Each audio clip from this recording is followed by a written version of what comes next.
One day, the world was gripped by a catastrophe of a terrifying magnitude, leading it to its end. Terrible monsters who wanted to devour humanity escaped from oblivion and began to destroy everything around them.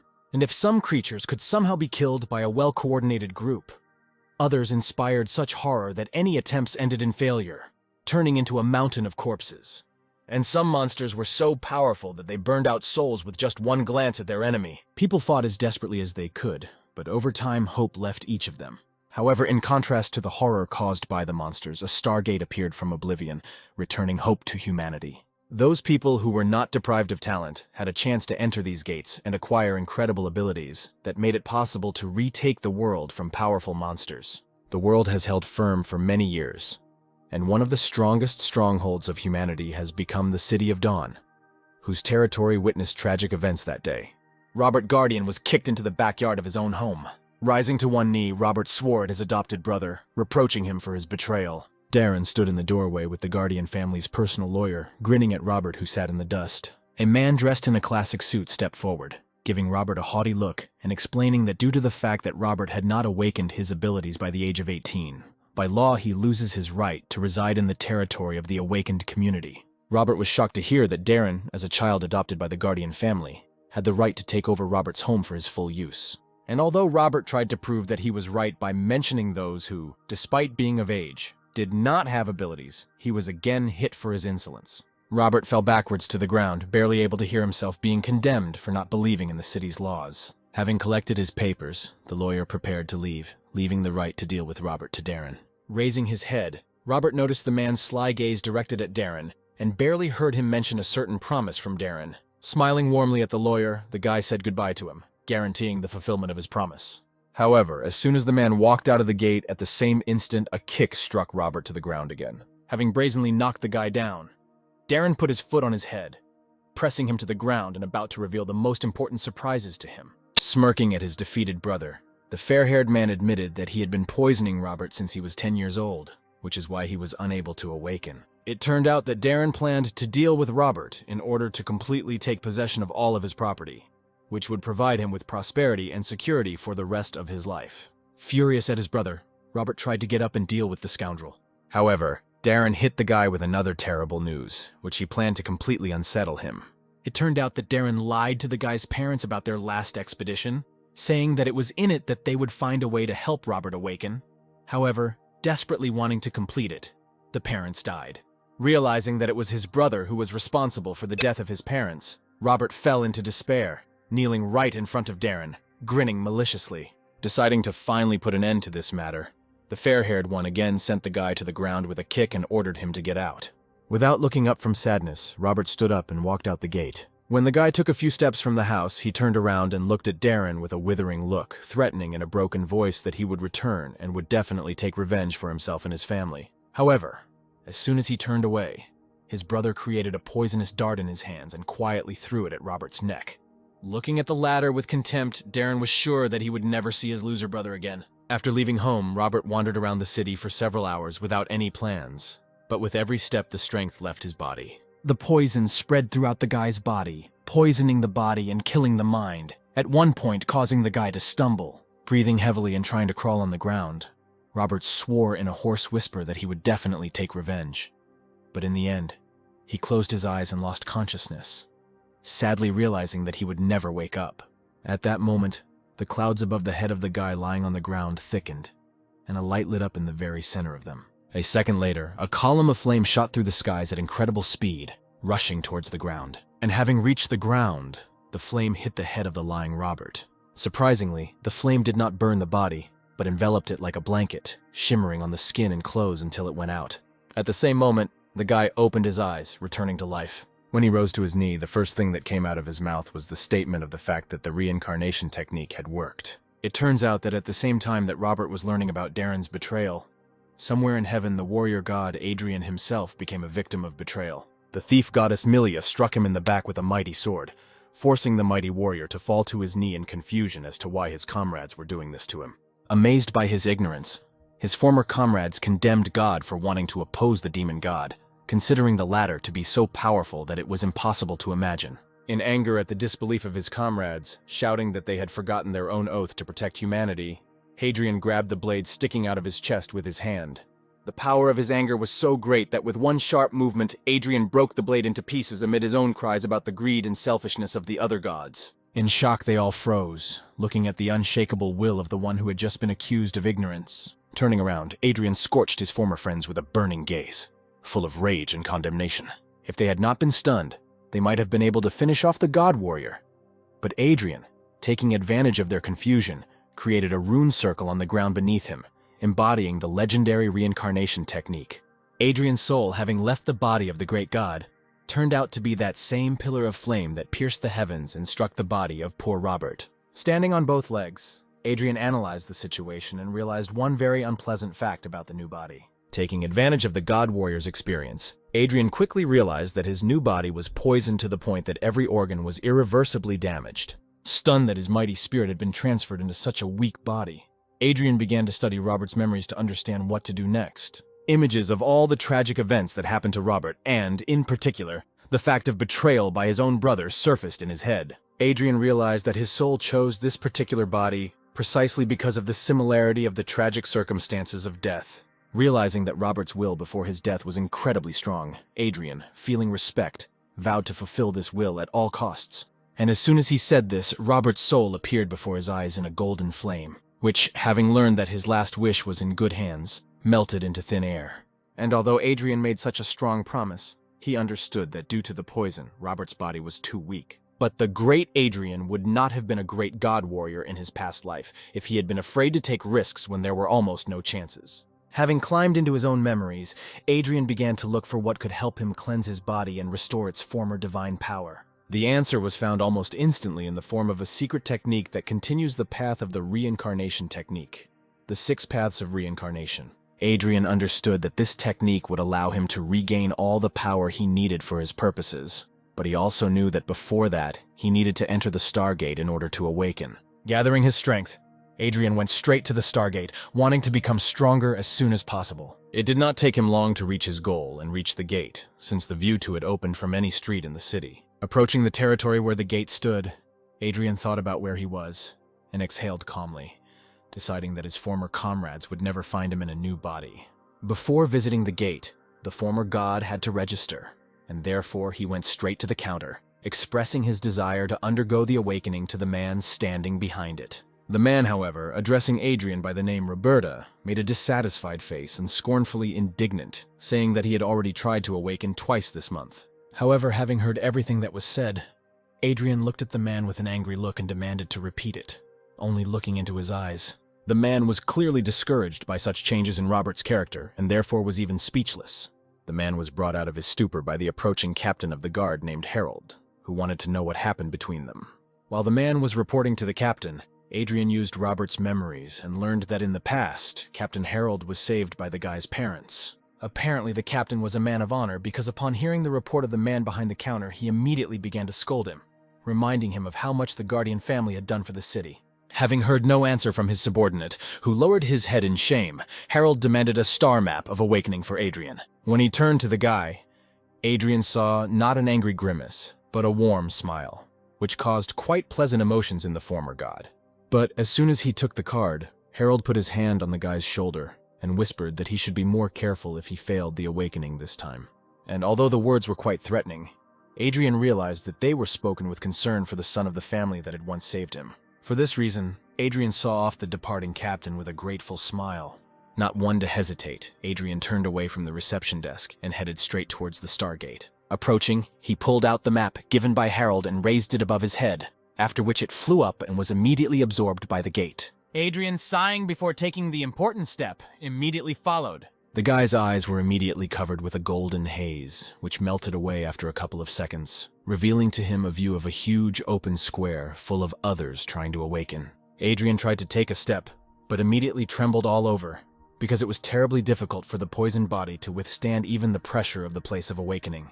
The guy realized that it would be incredibly difficult for him to achieve awakening under such conditions. He looked to the side and saw one of the test subjects fall under a bright pillar of light, the source of which was the star with which this person entered into resonance, and remembered that the more light of the star a person attracted, the greater the transformation his body would undergo. Turning his head in the other direction, Adrian saw with regret a man who had fallen to his knees in despair because he could not resonate with any star, and because of this he would remain an ordinary person. Raising his head, Adrian used the god warrior's senses and noticed a star that his body could resonate with, but it was too weak to do so.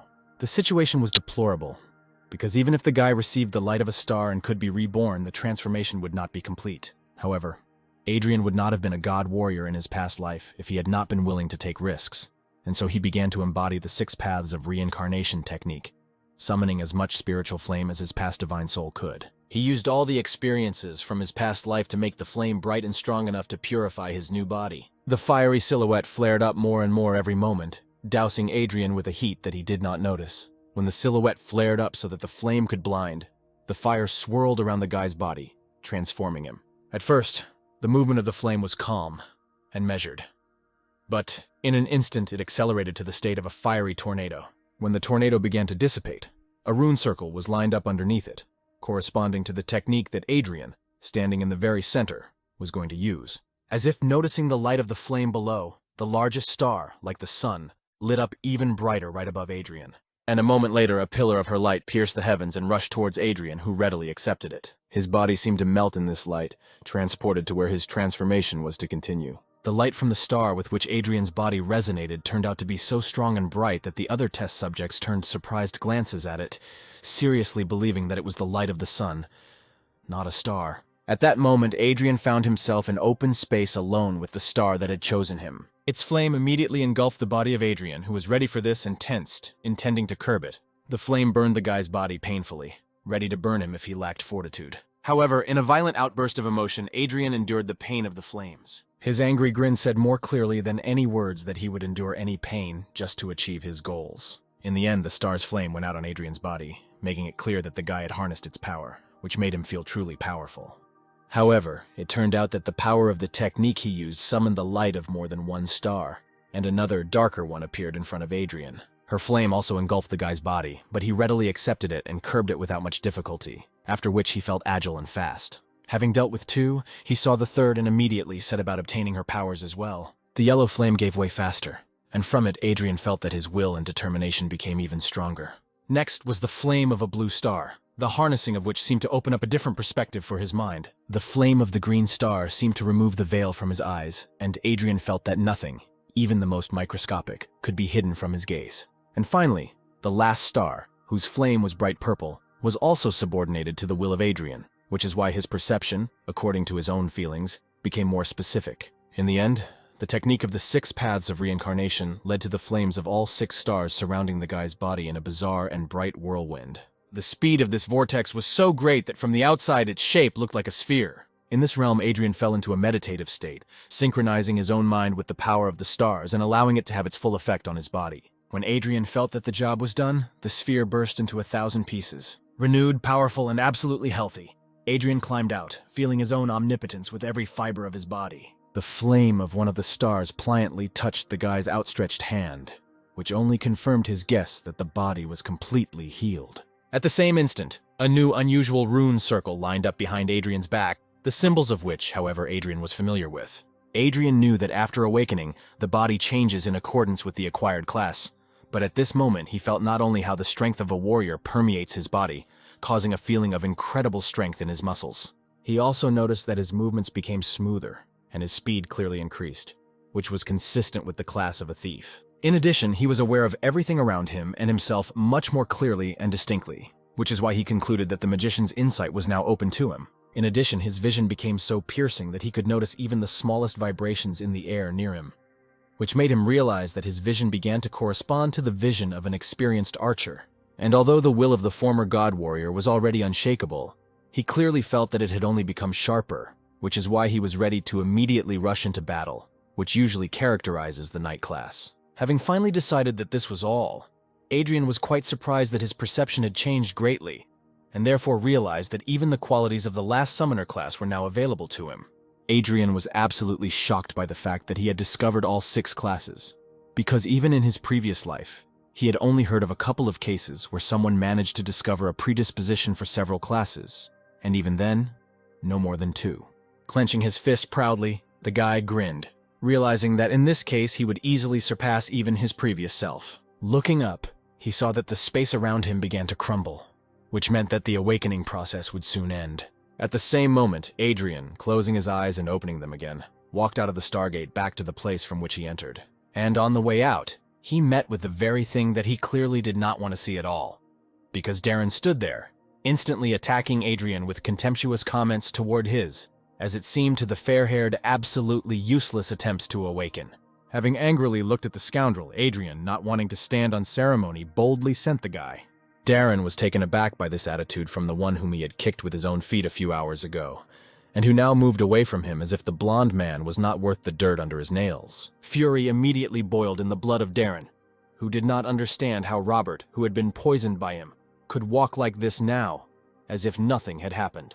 Outraged by this outcome, the fair-haired man pulled out his daggers and shouted at his brother, intending to finish off the insolent man that very second. Captain Harold's cry was heard from the direction of the gate, warning Darren not to do anything rash, and Adrian, hearing this, turned towards the attacker just in time. Using his thief-class skills, Darren quickly found himself right in front of Adrian, ready to plunge his blades into him. However, he could not oppose anything to the former god warrior with his vast combat experience, who in the blink of an eye saw a bunch of holes in the enemy's attack. Dodging the inept attack, Adrian rushed forward, thrusting his fist straight towards his opponent. As soon as he got close enough to Darren, his fist instantly hit the latter right in the jaw. Adrian's blow was so strong that Darren was thrown several meters away. As Darren approached the wall, those around him watched in shock as the two awakened fought, amazed that Adrian was able to knock his brother down. Flipping in the air, Darren twisted and landed on his feet, not understanding how it was possible that his poisoned brother could send him flying with one blow. And although he was ready to immediately rush at Adrian again, his appearance as a warrior ready for battle put the guy into a stupor. At that very second, Captain Harold appeared between the fighters, shouting at Darren. Glancing at the blonde with an angry look, Harold heard him complain that the captain of the guard was too indulgent to the son of the Guardian family, and regretted that he had not yet been fired. An indignant Harold, looking contemptuously at Darren, pointed out that anyone with two eyes could clearly see that Adrian had awakened, which meant Darren had no right to attack him. And although Darren wanted to say something in response, he was distracted by the surprised exclamations of onlookers, who were amazed at how beautifully the guy was besieged by the newly awakened one with just one blow. Outraged to the extreme, Darren looked at Adrian with an angry look, but could not do anything about it, and therefore, without saying a word, he turned around and left.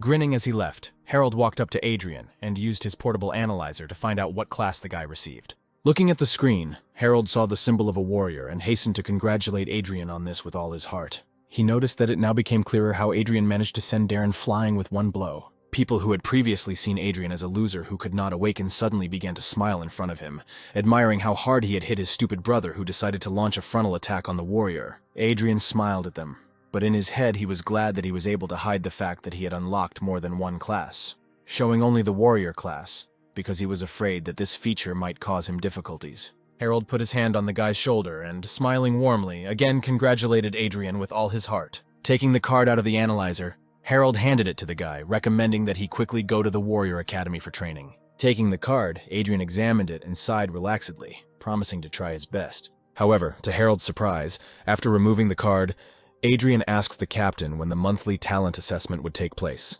in response to which the man replied that it would be today. And although Harold answered, he threw his shoulders up in surprise, asking the guy if he was going to go to the assessment, having just woken up. Having received an affirmative answer, Harold again put his hand on the guy's shoulder and looked seriously into his eyes, speaking with the desire to keep him from rash actions. He said that immediately after awakening, people receive the status of a student and must go to the academy to participate in a talent assessment after 1 or 3 years. Usually only after training, an awakened person can get the only chance in their entire life to receive a talent that accompanies the class. Harold cautioned that such a chance is truly the only one, and if you make a mistake during the test, the talent may turn out to be bad and ruin the person's entire subsequent life. Adrian, to the captain's surprise, only smiled relaxedly, convincing the man that everything would be fine, and he was absolutely confident in his plan. Turning to the side, Adrian said goodbye to the captain and headed straight to the trucks that would take him to the test site. And although he thought that Darren had left, he, looking from the shadows, looked at the guy with a frown, thinking that his decision to go to the assessment immediately after waking up seemed incredibly arrogant to him. Turning his head, Adrian noticed the scoundrel. and therefore thought that he should keep an eye on him, because Darren probably would not give up trying to kill his brother. Outside the city there are a really large number of monsters, and although individually they are afraid of the light of the Stargate, gathering in huge hordes, the monsters cast aside their fear, rushing to attack a peaceful human settlement.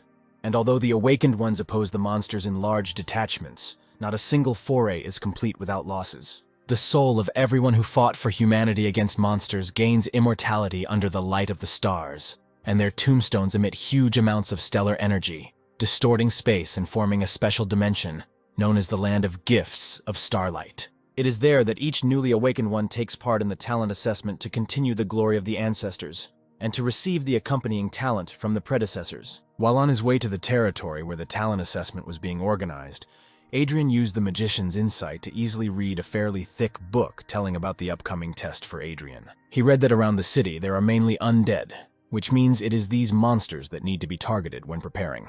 Adrian recalled that in his past life, without any support from his elders, he was able to obtain the accompanying talent of the gold rank only through his own work. He read that 1 in 10,000 people receives the gold rank, and the majority in turn receives the lowest rank of white. An interesting piece of information for Adrian was the fact that only 1 in a million can achieve an epic rank talent, which is what he was aiming for. Adrian had to look away from the book when the trucks finally reached their destination, and the guy was able to go straight to the hero's cemetery. Opening the book again, Adrian walked to his seat, trying not to be distracted by the whispers of the young men around him, surprised at his presence. Throwing a not cheerful glance at the pile of graves, Adrian was surprised that the guys who studied at the academy were so ignorant of the test. The guy's attention was suddenly attracted by a girl armed with a bow, about whom everyone around him instantly began to whisper. Hearing that her name was Rebecca, and that she awakened at only 11 years old, Adrian looked at her appraisingly, and was not at all surprised to see that her aura was no stronger than usual, although the concentration of her soul was quite dense. At this time, a group of 6 tomb guardians of the lands of gifts of starlight lined up in front of the crowd of awakened disciples. Especially notable among them were the stocky warrior and the long-haired archer. The warrior called his comrade and whispered congratulations to him that his guild of archers would soon be replenished in the form of such a gifted warrior as Rebecca. And although the archer waved away these congratulations, his appearance literally screamed about how happy he was. Seeing this, the warrior didn't miss the chance to joke about how disappointing it would be if she suddenly got no higher than iron rank. The comrades immediately began to argue, but the other guardians tried to calm them down and suggested finally starting the test. The Guardian Knight came forward with a speech in which he called on everyone present to pay tribute to their ancestors before the test. All those who came for the test did not hesitate to kneel in front of the tombstones. When they stood up again, the knight continued his speech, saying that these lands were truly dangerous, and they had to be careful not to die. In turn, each of the guardians expressed parting words to the subjects. The largest tombstone suddenly lit up, and the streams of energy escaping from it formed a portal to the earth where the test was to take place. Having parted, the guardians opened the passage to the portal for the students, where they all, including Adrian, moved. Adrian had a clear plan, and therefore he consulted the book in order to implement it as successfully as possible, although those around him clearly saw in his reading more stupidity than ingenuity. At one point, a fat guy blocked Adrian's path and directly called him an idiot, with a malicious grin recommending that he return to where the guy came from. Adrian did not respond to the attacks, only throwing a contemptuous look at the scoundrel, which caused even more aggression on the part of the fat man. Finally taking a step to the side, Adrian walked around the guy, advising him to take better care of himself. At the same instant, the silhouette of the ancestor spirit shone above the fat man's head, forcing him to turn around. It turned out that the guy accidentally stepped right into the territory of one of the evaluator spirits, beginning his test of the spirit. A whole horde of spiders with malicious ghostly faces suddenly appeared in front of the guy, the very sight of which made the fat man scream in fear. The guy began to wave his arms chaotically, trying to protect himself from the terrible monsters. However, a moment later he was already lying on the floor, defeated. A white ring sparkled above his head, symbolizing that the arrogant guy had received a lower-ranking talent. Adrian slowly moved along the lands of testing, passing by each of the spirits of his ancestors, knowing that the most difficult and therefore valuable tests were in the very depths. The guy was not distracted by the students screaming with joy, whose fortitude allowed them to receive bronze and iron talents. Around him there were sounds of battles and tests of fortitude, where someone achieved success and someone tragically lost, thereby ruining their entire lives. Adrian, in turn, did not pay any attention to the events around him, consulting the book and building his route to the most distant lands. On the way, he was called out by the same girl who caused a big commotion when she arrived for the test. She tried to warn Adrian that further down the road the tests would be much worse and therefore more dangerous, for which Adrian thanked her and himself warned that external forces would not help her pass the assessment. Not understanding what the guy was talking about, Rebecca looked back at the mechanical guards walking next to her, surprised that some student could so easily recognize that they were not real. And when she turned back to the guy, he had already left. Looking at the book again, Adrian began to think out loud, wondering why he had not yet met the silver-ranked warrior who should have been here, judging by the map. At the same instant, a beam of spiritual flame rushed towards Adrian, forcing the latter to dodge. In front of the guy stood the spirit of a warrior, looking puzzled because he probably did not expect to see here just a student who, judging by his first impression, had not even been to the academy. Noticing that the spirit was confused, Adrian released his own spiritual energy, which took the form of a mighty warrior several times higher than the spirit of the appraiser, which greatly surprised the latter. Seeing this, the spirit instantly disappeared, not wanting to get involved with such power, which is why Adrian concluded that the energy of his soul would attract a lot of attention from the spirits of fallen heroes. And although in addition to the faint glow of the stars, there was a smoking darkness swirling around, Adrian knew his surroundings perfectly, thanks to the book, which indicated in the form of coordinates how to get to the desired ancestor spirit. After checking it, the guy turned his head and, using the grave of the disappeared spirit as a guide, moved to the right in search of more powerful spirits. As soon as he was again in the vicinity of the star tombstones, the two spirits instantly incarnated and their spiritual light rushed towards Adrian. The guy dodged and turned to face two puzzled spirits, who, seeing how bright the energy of his spirit was, turned to each other. To Adrian's surprise, the spirits began to fight with each other, from which the guy concluded that his soul was so attractive to them that they were ready to fight each other for it. Smiling awkwardly, the guy ran away, finally apologizing for not being able to choose them for his test. Adrian moved deeper and deeper, meeting more and more spirits who wanted to test the guy and give him their talent. Passing by the mighty warrior, Adrian met the spirit of a dexterous and nimble girl who tried to stay in his field of vision as long as possible, but he rejected her too. Seeing the golden spirit of the curvy sorceress, Adrian even became embarrassed, and for a long second could not take his eyes off her attractive forms, but turning away, he moved towards the designated goal. For long hours, the guy traveled through the lands of talent assessment in search of epic rank spirits, but he did not come across them, although the fact was that even the golden spirits turned their attention to him. Passing by one of the trees, Adrian heard the sound of battle, and, deciding to briefly take a break from the monotonous search, went towards the sound to see what was making it. Coming out into an open clearing in the middle of the forest, the guy saw the golden light of the test in which Rebecca, whom he knew, fought, trying to find her talent. And although Adrian warned her, the picture that opened to him made it clear to him that the girl did not listen to the warnings, because even she did not understand why the spirit of her ancestor was attacking her so fiercely. In anger, the golden archer attacked the girl with a hail of arrows, not wanting to give her his talent. Landing into the ground, the golden arrows were engulfed in turquoise flames from tip to fletching until they finally changed. The arrows turned into monsters, which immediately rushed at the girl, covered by doll guards. The girl decided that the ancestor was seriously going to kill her descendant, although she really could not understand how she had angered the golden spirit. Expecting that she would have to fight only with spirit, Rebecca was taken aback when she saw monsters that were strong enough that a simple student could not cope with. Not wanting to give up, the girl, with well-aimed shots, destroyed every monster that rushed forward to bite her to death. Even if she couldn't defend herself from blows from behind, the puppet guards boldly covered her, throwing themselves under the jaws of the creatures so that the mistress would remain unharmed. Looking up from the corpse of one of the monsters, the girl saw the furious grin of her ancestor, already pointing a new arrow in her direction and shouting that Rebecca was not worthy. Another arrow flew out at incredible speed towards the girl, ready to pierce her body, but Rebecca was not going to, and therefore jumped away from the trajectory of the shot. In turn, the arrow right in flight turned into another monster, whose jaws were ready to immediately gnaw its throat. With a well-aimed shot that was so fast that it was difficult for the eye to notice, the girl dealt with the creature and, exhaling heavily, began talking about how her grandfather had always called her the most talented in their family. Looking up in despair, she saw that one of her mechanical guards had been almost completely destroyed. Tears began to well up in her eyes from misunderstanding why her ancestor considered her unworthy and wanted to finish off his descendant.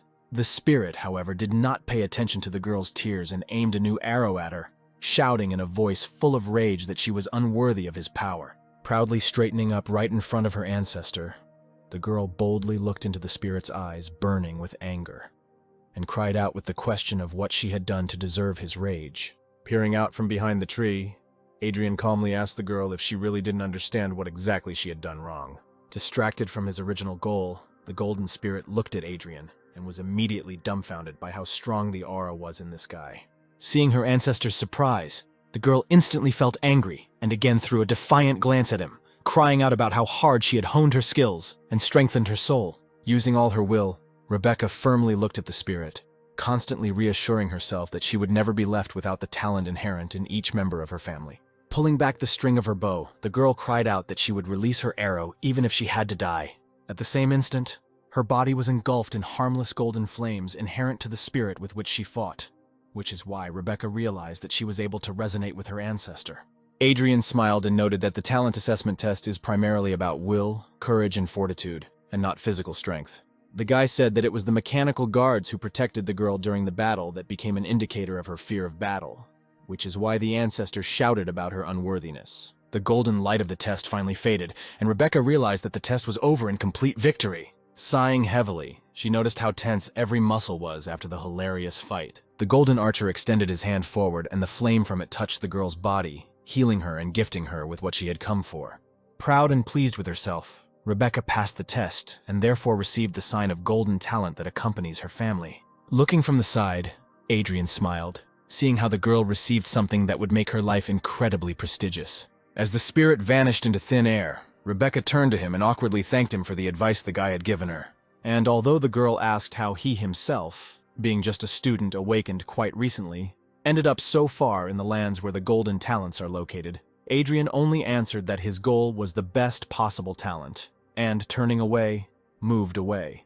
Noting that his soul seemed weak, the girl heard the guy boldly say that it was none of her business and asked to keep his presence here a secret. Seeing that the guy walked away from the lands of the gold ranks further into the depths, the girl was quite taken aback, realizing that his goal was even higher. In the end, Adrian reached his goal, in the form of a huge tombstone, connected by a monstrous golden chain. Smiling contentedly, the guy noticed that he was on the right track, since he saw something so colossal in front of him. The moment Adrian took another step, his body tensed from the terrifying force of pressure, indicating how difficult the test awaited the guy, since it was difficult for him to even be here. The huge, monstrous dog looked to be of advanced rank, and therefore, according to Adrian, he was an incredible number of times stronger than the guy himself. However, the guy was not at all afraid, but on the contrary, he was delighted, realizing that it was here that the concentration of spiritual energy was so great that he could absorb as much of it as he wanted, gaining strength. Crouching in the lotus position, the guy began to free his spirit to interact with the infinite and powerful energy surrounding him. Clasping his hands, he concentrated all his strength in them, which is why the energy that permeated the air began to be embodied and formed into a sphere in smooth threads. At the same time, behind Adrian's back, a runic circle of bright blue color appeared right out of nowhere, which helped the guy absorb the flows surrounding him. In the end, he stood up and straightened up, and the flows of energy dissipated because Adrian had already absorbed the maximum amount for the status of a student. As a result of these manipulations, the guy could feel that his strength increased 6 times, which means he could safely withstand the pressure of the place surrounding him. Raising his gaze, he boldly looked at the monstrous dog protecting the tombstone. As soon as he stepped closer, Adrian came into the field of view of the hellhound, which is why it, which had previously been lying peacefully, rose to all fours and growled menacingly. A huge beast, whose jaws could tear apart an entire crowd with one bite, stood in front of Adrian, ready to destroy anyone who dared to appear for a test of epic rank. However, Adrian, who was a former god warrior, was not at all afraid of the terrifying sight and boldly stepped forward. In an instant, the monster pushed off with all 4 paws and rushed at the guy, intending to tear him apart, but Adrian himself was not going to die so easily. The rune circle that appeared behind him served as a much-needed acceleration for Adrian, and he, using such a useful skill, rushed into battle. His speed was so incredible that the hellish dog, grinning angrily at the enemy, was completely unable to keep up with the warrior flashing like lightning. Dodging another blow, Adrian grinned maliciously, calling the hound just a puppy, unable to provide worthy resistance. At that same second, the dog let out a monstrous roar so loud that Adrian had to group himself to protect himself from it. In a mindless rage, the dog again rushed straight at the guy, ready to finish him off for his insolence. And although his jaws were almost closed on Adrian's body, he only grinned maliciously and did not move from his place. And as soon as they closed, Adrian penetrated through the upper jaw of the dog's mouth as if passing through a dense wall of fog that did not cause any harm. Adrian stood over the hound's jaw, contentedly noting that a real hound was undead and would not react in any way to provocation, unlike this dog who flew into a rage. With one flick of his finger, the confident Adrian destroyed the dog's form, breaking it into hundreds of pieces. Having landed, the guy proudly straightened his clothes and looked at the stairs, which the mighty beast so zealously defended. Adrian had a view of the incredibly majestic-looking gate through which he had to pass. As soon as he came closer, the gate swung open with a loud buzz in front of the brave warrior who had come to show what he was capable of. And although confidence flashed in his eyes, Adrian was a little worried about what was happening now, and what was about to happen any minute. Looking straight ahead, the guy took a deep breath and proudly stepped forward, like a worthy warrior who had earned the right to gain strength. Although these gates were called hellish, behind them Adrian saw a rather calming landscape in the form of a waterfall and lake, surrounded by rocks and ancient trees. But the guy didn't have time to admire the beauty because at the same moment he stepped closer. A pillar of burning flame headed towards him with incredible speed, forcing him to dodge. Turning in the direction from which the flames came out, Adrian only managed to notice how a blade burning with fire was approaching his face. Only having time to notice the blade, Adrian did not even cover his eyes when it stopped a centimeter from the face of the one who dared to come for the epic talent. A heroic spirit of epic rank hovered in the air in front of the guy, raising his blade and looking at the newcomer in surprise, who turned out to be just a student. Bravely looking straight into the warrior's eyes, Adrian asked him not to hold back, arguing that he had gotten here not through luck, but out of a desire to see what epic rank could do. The stunned spirit warrior looked at the disciple with an amazed look, not understanding how a simple disciple could dare to go so far just to see what an epic rank could do. Smiling slyly, Adrian chose his words and asked the warrior to finally conduct a test, because he was going to show the spirit all the power he possessed. Having softened, the warrior sighed and corrected the guy, noting that the fact that he had reached this place does not mean that he could defeat a representative of epic rank. But he smiled and agreed to show his power. At the same instant, with one click of the warrior's fingers, the guy found himself in the arena, looking around in surprise. After analyzing the situation, he realized that his spiritual energy had quadrupled, surpassing the limitations imposed on being a disciple. It turned out that the warrior transferred not his body, but Adrian's mind and his own straight into the arena, and their bodies remained where they stood. At this time, the bodies of Adrian and the warrior's spirit were observed by 5 more spirits, whose energy shone with a bright light of epic rank. They were clearly pleased when they saw how, for the first time in a long time, someone came to their lands for a talent of epic rank, although they were surprised that the person who came turned out to be a completely undistinguished student. One of the spirits was clearly angry that the warrior spirit was the first to get to Adrian, because after defeating the Hellhound, he himself was going to test the student. At this time, Adrian, already armed with a sword, was warming up, wondering out loud that the epic rank turned out to be so strong that, just by desire, he transported the guy straight to the world of dreams. The warrior standing in front of Adrian swung his blade and threw it to the side so that it got stuck in the stone. Straightening his arms, he invited Adrian to attack, ready to fight on equal terms, because the spirit itself compared its strength with the strength of the guy. Smirking, Adrian noted that his opponent was acting somewhat arrogantly, thinking that he could defeat a guy without a sword on equal terms. A moment later, the guy rushed into battle, using all his fighting skills and past life experience to leave his opponent no chance. And although the spirit fought desperately, he understood that even with a sword in his hands, it would be incredibly difficult for him to defend himself, let alone unarmed resistance. The man tried his best, but Adrian was incredibly fast and attacked as actively as he could. In the end, the spirit warrior was unable to dodge the final attack, and the guy put the blade to his neck. The warrior was sincerely amazed at how strong this disciple turned out to be, so boldly performing in front of a spirit of epic rank despite the fact that he had become awakened only recently. Smiling kindly at the amazed spirit, the guy invited him to give it his all and show him what the epic rank is really capable of. Concentrating on the upcoming fair fight, the man extended his hand and pulled his blade into it, which burst out of the stone. Smiling at the upcoming battle, both warriors rushed at each other, wanting to cross swords and find out which of the two was stronger. The swords of both warriors clashed, striking sparks in a stunning dance of battle. And although the spirit warrior fought desperately, one mistake was enough for the former god warrior to make one precise attack with his blade. And this one blow was enough to knock out the blade and hands of the stunned enemy. The warrior spirit was absolutely at a loss, because he sincerely could not understand how only a student could defeat him. In his eyes you could see the incomprehension with which he looked at his hands, as if doubting his own abilities. Satisfied with himself, Adrian thought that now the result of his test was quite satisfactory in order to finally receive the epic rank talent he deserved. And although he was ready to receive his reward, the spirit warrior suddenly disappeared into the air, causing confusion in Adrian. Returning to his body, the warrior curiously examined his opponent, whose mind was still in the world of dreams. Other epic spirits, seeing how their comrade returned to his body, were surprised, deciding that the test was over so quickly. And besides, there was no ritual for transferring talent, and they concluded that the guy had lost. However, they were puzzled when they saw that Adrian himself had not yet returned from the dream world, and therefore they asked their comrade what happened to them there. Raising his head proudly and not looking away, the warrior honestly admitted that he had lost the battle. The rest of the spirits were shocked when they heard that their comrade, whose strength reached an epic level, lost to an ordinary student, even though they were equal in the dream world. They assumed that the warrior had simply given in, but he shook his head and replied that the fight was fair and he was rightfully defeated, and for this reason, he had an idea. After listening to their comrade, the epic spirits were divided, trying to decide whether to follow his plan or not. However, after consulting, they decided to agree, and at the same moment all 6 were transported to the world of dreams and appeared before Adrian's eyes. Adrian, who had already thought that his rival had abandoned him in this world, relaxed when he discovered that he had returned with reinforcements in the form of 5 spirits of epic heroes. As soon as they appeared in this world, each of the 6 spirits first looked at the one they were about to test with an appraising glance. Smiling kindly, the spirit mage noticed that the guy did not blink an eye when he saw as many as 6 epic spirits in front of him.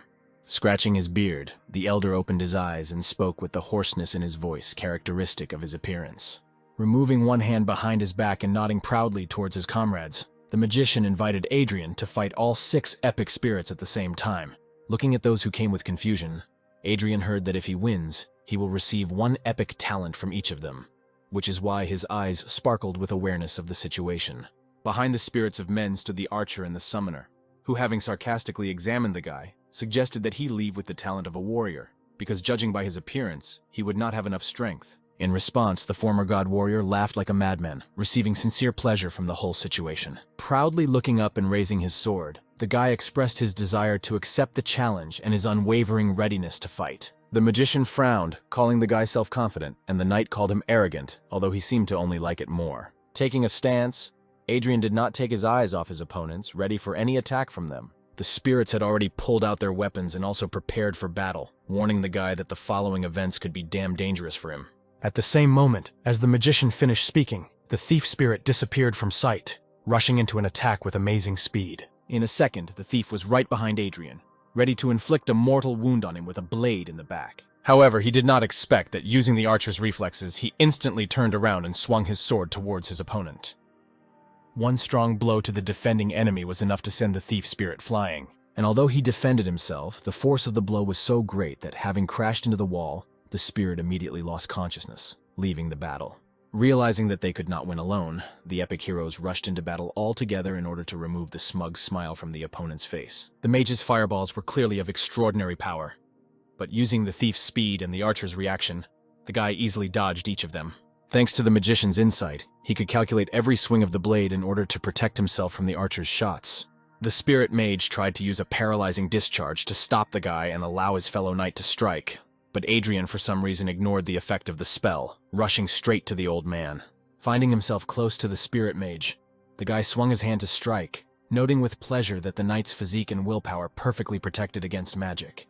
Again, with one blow, Adrian was able to knock out the mage, ensuring that now magic would not prevent him from fighting. Turning around, the guy used all his reactions to deflect the arrows of the archer spirit flying at him and send them all back to the attacker. And although the girl dodged the arrows, Adrian, who immediately approached her, swung his blade, thereby knocking out the archer, leaving only 3 opponents in front of him. Cursing, the spirit knight complained to the spirit summoner that he could not keep track of her, and she, in turn, asked him to delay the enemy so that she could call on a huge bear to help. A simple ritual was enough for her to make a huge, monstrous bear rise to its full mighty height in the arena. The spirit knight did not disappoint, and raising his morning star, used his ability to immobilize Adrian. At the same instant, the bear rushed to attack the guy, wanting to tear him apart with its claws.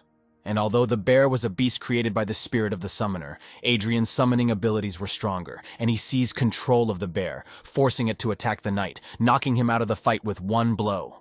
Adrian, who instantly found himself next to the girl, smiled slyly at the girl before striking. Like the others, Adrian dealt with the girl with one blow, knocking her out. Turning to the last epic rank spirit, Adrian asked if he would fight, but the warrior smiled, answering that he had already lost before, and therefore there was no point in fighting. Turning around, Adrian saw that all the epic rank spirits had already stood up and cheered for his victory. Having congratulated him, they returned to the real world and stood over the guy's body in a circle, intending to perform a ritual after which Adrian would receive his talent. As promised, the spirits gave him not one talent, but one talent from each, although no one knew whether they could exist in one body. The energy released by each of the spirits flowed into Adrian's body and began to mix with the 5 others. The aura emanating from the mixing of talents turned out to be so bright that even the mighty epic spirits were amazed at the power of its light. The amazed spirit mage whispered tremulously that the resulting rank would be much higher than epic. Concentrating the energy of the spirits within himself, Adrian strained greatly, trying to keep it inside himself and realizing that the last stage of merging was much more difficult.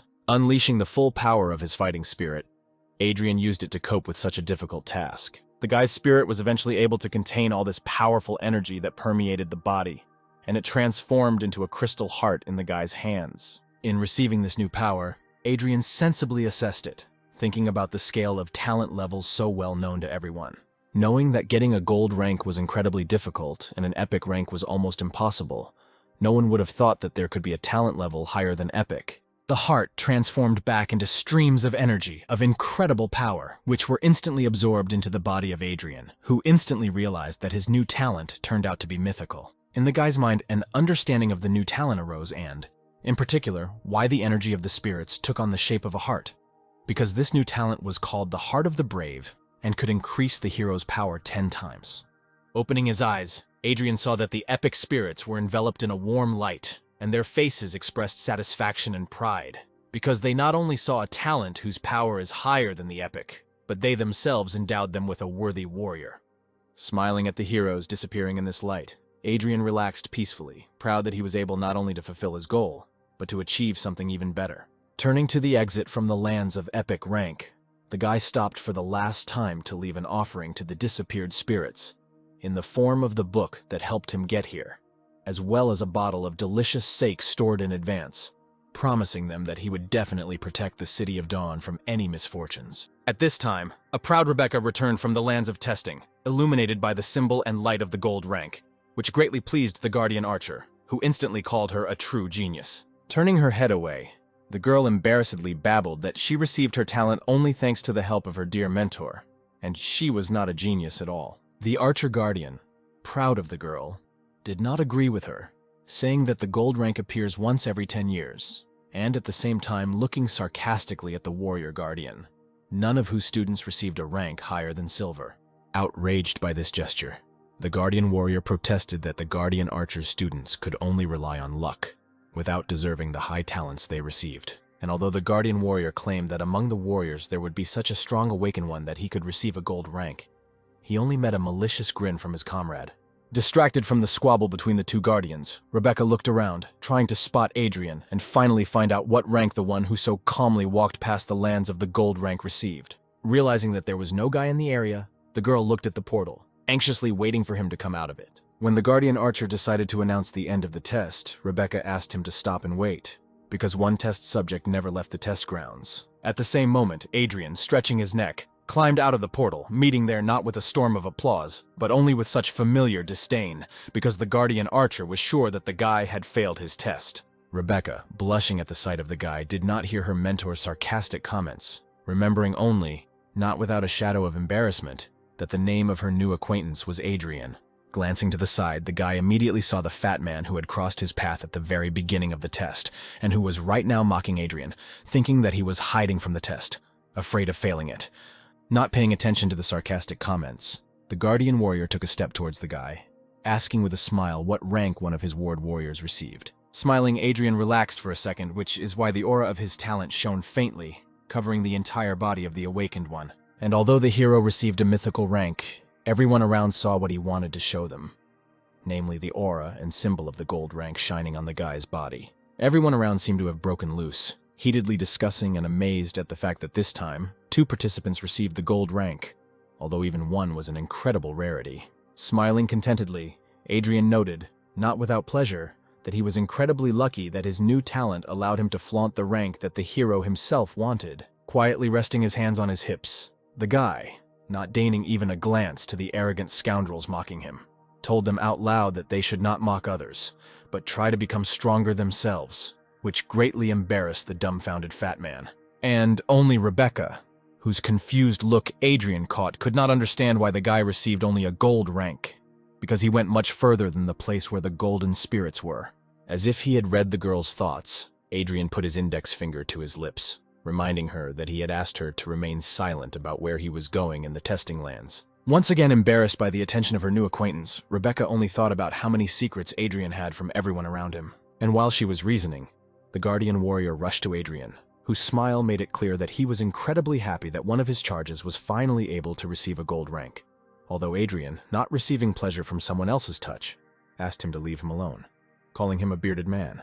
Offended by the unexpected name-calling, the guardian took one step away from Adrian, removing his hand from his shoulder. However, after a moment, he put aside his offense, deciding that a student receiving a gold rank was much more important than any grievances, and therefore he again put his hand on his shoulder and smiled joyfully, saying how very proud he was of his student. However, other warrior teachers, looking at the man with disapproval, noted displeasedly that they were seeing Adrian for the first time, and therefore did not consider his victory in the test to be their merit. However, even the guardian archer, who just a second ago was mocking his comrade, now stood with a serious look, noting that receiving as many as 2 golden talents was a real historical event. The news that 2 entire members had achieved gold rank spread with incredible speed through the streets of the City of Dawn. So quickly that almost on the same day, Darren, who wanted to finish Adrian off more and more every second, learned about this truly frightening event for him. He instantly flew into a rage as soon as he found out that Adrian had received a gold rank, because the guy did everything to prevent this from happening. Adrian himself, after the test, did not want to waste time, and realizing that he could not do without the academy, after the test he immediately went there. His mere appearance at the academy became news number 1 for all the people there, because gold rank among warriors is an incredible rarity. Standing near the counter with the guardian warrior, whose name, as it turned out, was Frank, Adrian heard with slight dissatisfaction all these comments addressed to him, which from malicious and arrogant became interested and flirting.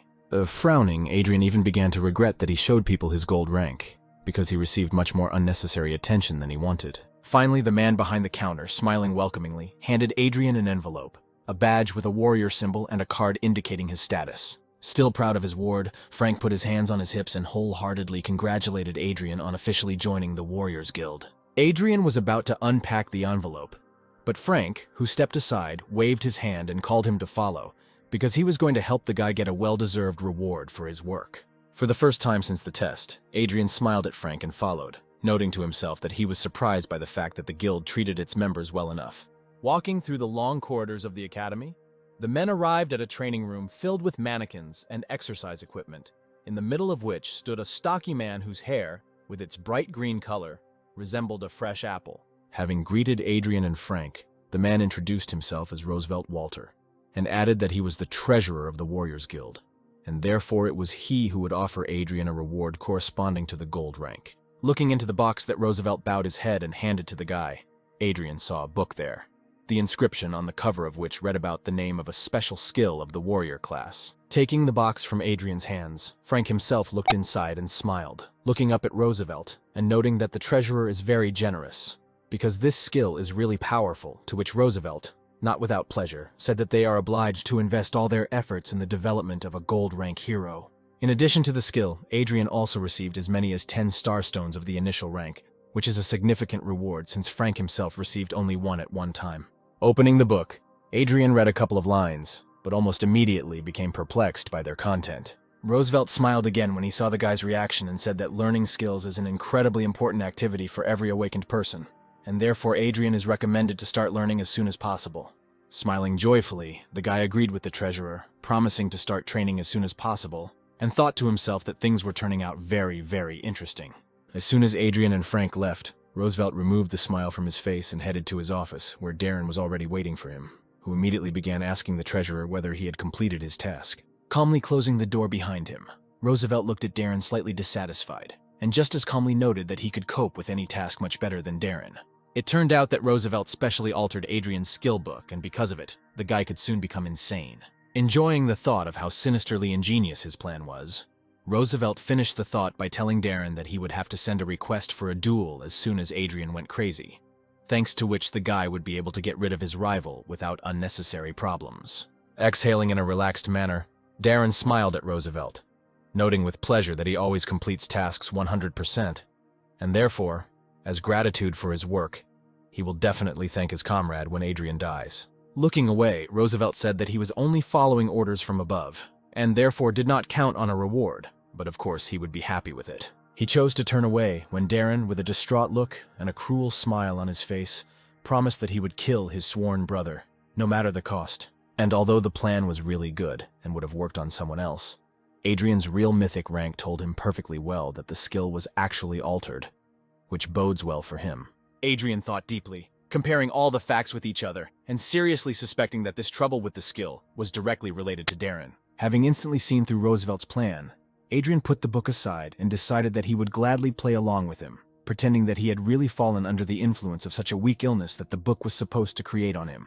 Adrian sarcastically imagined what Roosevelt would look like when he saw that his plan did not work, especially if Frank was nearby, and the 10 star stones that he received for his gold rank would help the guy in this matter. Having opened the box, Adrian remembered that star stones are actually the energy of real star stones concentrated into crystal form, using which the Awakened can very quickly increase power and become stronger. Realizing that thanks to his experience as a god warrior, the guy understands all skills even at the divine level. But if he wants to gain power, he needs to start all over again.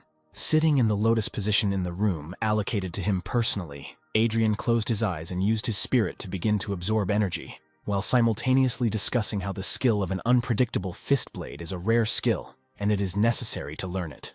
Using his experience, the guy read all the necessary techniques for developing this skill, and found out exactly which nuances of this technique were spoiled and corrected them without any problems. In persistent meditation, the boy concentrated on studying, hoping only that 10 star stones would be enough to help him master the skill. As soon as Adrian concentrated and closed his eyes, his spirit burst out of his body and caught the stone in a weak whirlwind of blue flame. And as soon as he started, his hand burned with pain, which almost brought the guy out of concentration. The flame enveloped the fist, changing color and forming a blade, but Adrian felt it as if someone was scraping his bones. The guy tried his best to restrain himself and not unclench his fist so that the skill would finally take hold.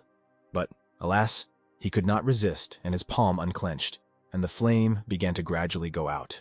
Despite the fact that the guy received the power of all 6 skills, and his talent was more powerful than even epic, he realized that he had underestimated such a powerful skill, and therefore would not be able to master it in one attempt, because during this one time the skin of his hand turned red and shriveled from fire. Realizing that it would take at least 1 year for an ordinary person, Adrian grinned, knowing that with his strength there was no way he would allow himself to hesitate, and therefore would definitely master the skill as soon as possible. Concentrating again, Adrian used the power of his spirit to once again cause his hand to become covered in bright pink flames, which now took on a much more distinct blade shape. Exhaling in satisfaction with his own work, the guy stood up and with one movement made the sword fly from the wall straight into his own hand. Forcing his energy to again form the shape of a blade around his hand, the guy hit the wall with such force with one swing of his sword that a rather wide crack appeared along it. Looking at this crack and easily moving the blade, the guy noted, not without pleasure, that the skill was indeed very strong, and therefore the time and stones spent on studying it were clearly worth it. Relaxing his hand, the guy withdrew the energy and remembered that even when he moves to the next rank, his skill level will increase in the same way. As soon as he left the training room, Darren immediately appeared in full growth before his eyes, whose predatory gaze said more clearly than any words that he would not leave without blood today. Looking slyly at his brother, Darren took out a special document and without much fear walked towards Adrian, challenging him to a duel to find out who would become the heir to the Guardian family. Pulling out the document about the duel in front of Adrian, Darren publicly asked Adrian if he would accept the challenge, which is why everyone around them turned their attention to the guys. Proudly placing his hands on his hips, Adrian looked at Darren with interest, clearly pleased that he had predicted all the upcoming events, and noting how much attention they attracted. With a smile, the guy noted that now he himself had become awakened, which means his entire inheritance goes to him and only him. Not expecting such words, Darren looked around with caution, hearing how everyone around him began to discuss him with condemnation for trying to take away Adrian's rightful inheritance. Hearing someone calling for him to be kicked out of the academy, Darren raised a paper in front of him in a panic, indicating that this duel was agreed upon by the awakened community. The warriors around looked at the paper in bewilderment, not understanding how the community could even allow such a conflict to happen. Realizing that no one would touch him now, Darren believed in himself and again turned to Adrian, indicating that refusal would mean that he was renouncing any claims to the Guardian family inheritance. And although Adrian himself felt angry, he understood that this anger was caused by the memories of the guy in whose body he was reborn. And Darren was not worth even a drop of his hatred. Smiling maliciously, Darren asked if Adrian would agree to a duel to the death, clearly remembering that Adrian himself should now be in a deranged state. Something suddenly flashed in front of the guy. And when he reacted, Adrian was already standing a few steps away from him, relaxingly reading the paper that his brother had just held in his hands. Amazed by such incredible speed, Darren looked in amazement at his hand, in which he literally just held the paper that Adrian now had. Looking with contempt at the perplexed guy, Adrian held out the paper forward and in a firm voice answered the duel request with his consent. Looking up at his brother again, Darren looked at Adrian in shock, still trying to understand how he had snatched the document from his hand so quickly. However, Darren was not afraid, glad that they had ruined the unpredictable fist blade skill, which meant that Adrian was about to lose control of himself. Taking a stance, Darren prepared for the attack and was 100% sure that today he would finally finish off the brother who had so bothered him. And although the opponent stood ready to fight, Adrian was relaxed and calm, realizing that Darren would never be able to win. In an instant, dark green energy swirled around Darren and his blade glowed bright green. And in another moment, he suddenly disappeared in the place where he stood and suddenly found himself to the left of Adrian with a blade already prepared for the fatal blow. At the same instant, his energy took the form of a snake and the blade rushed towards Adrian's throat, ready to cut it and end the life of the unlucky victim.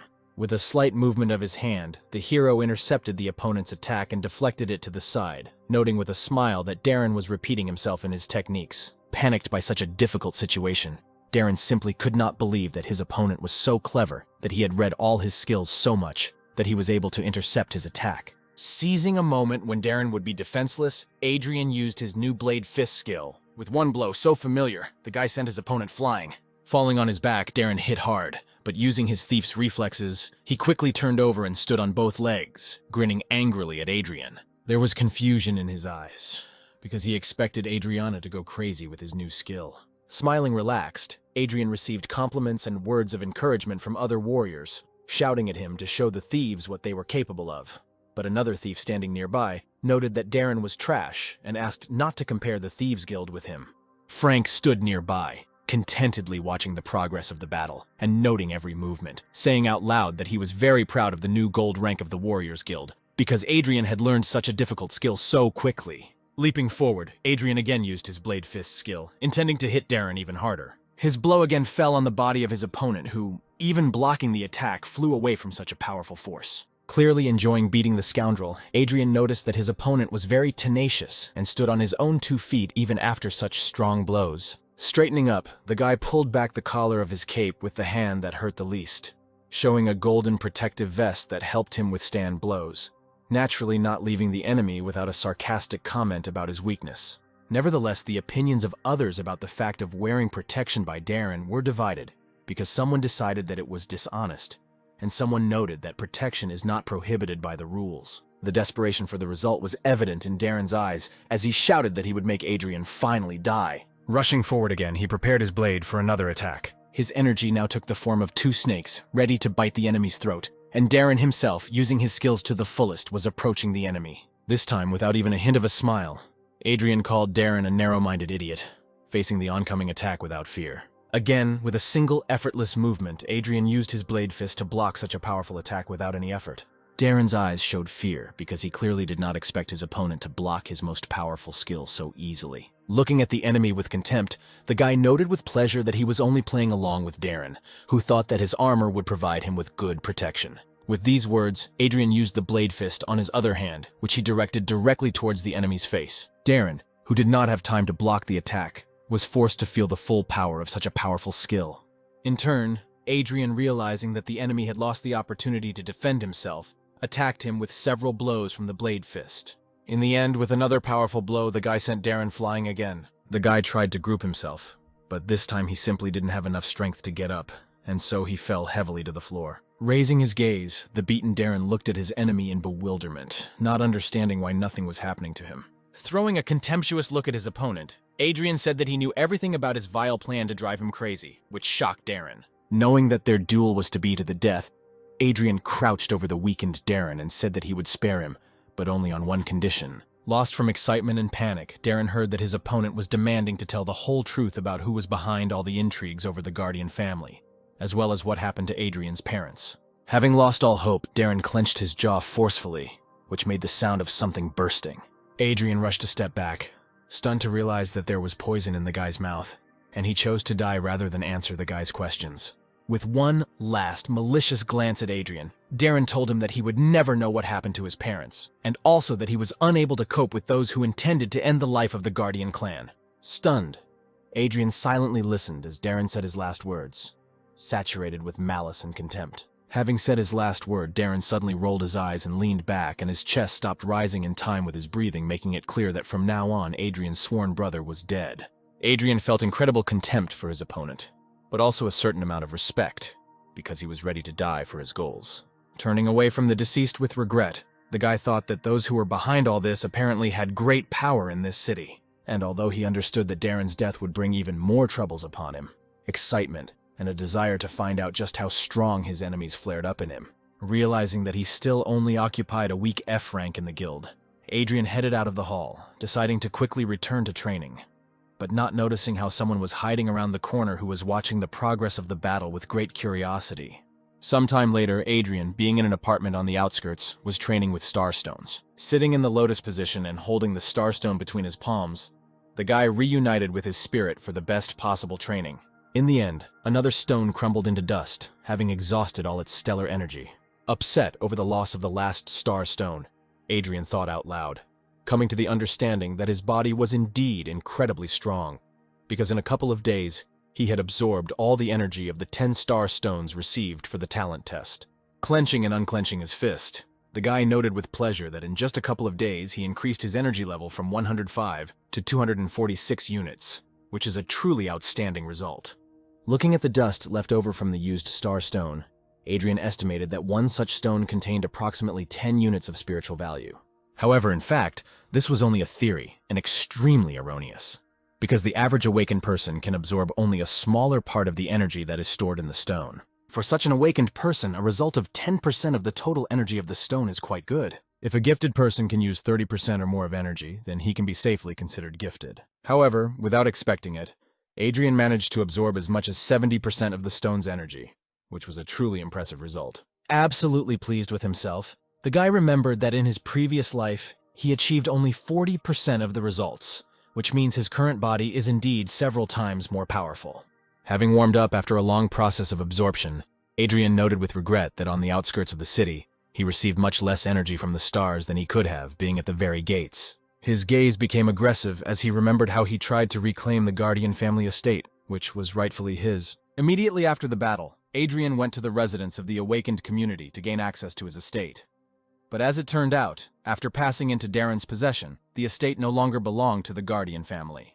Smiling boldly and intertwining his fingers in a businesslike manner, the man noted that after Darren's death, the estate passed into the possession of the Awakened Society, and Adrian was given only a small apartment on the outskirts. Adrian had to admit that it would be very difficult to return his property because apparently this estate was of great value to the one who was plotting against the guy. Hanging his head sadly, Adrian also admitted that, unfortunately, he could not in any way resist someone significant because his rank in the guild was only initial. And another sad thought visited the guy's mind when he realized that he had miscalculated again. He learned that, although he does not have the right to the estate, he will still get the inheritance, although it turned out to be much less than what the guy expected, and it will only be enough for 20 stones of stellar energy. Pressing his fingers to his head, Adrian winced at the headache, noting that he never thought that one day he would stress so much over money problems. After searching his pockets thoroughly, the guy pulled out a warrior token given to him by the guild. With one swipe of his finger across the surface of the token, Adrian caused a reaction that resulted in a holographic light projecting an image into the air. Without a trace of a smile, the guy looked at the numbers indicating his level and amount of energy, and not cheerfully noted that he needed a lot more starstones. With a slight movement of his finger on the token, the guy changed the picture and saw in front of him several tasks that the guild had provided him, and gloomily noted that the rewards for them were not bad, but there were very few merits, and he needed as many of them as possible because 100 merits are exchanged for 1 star stone.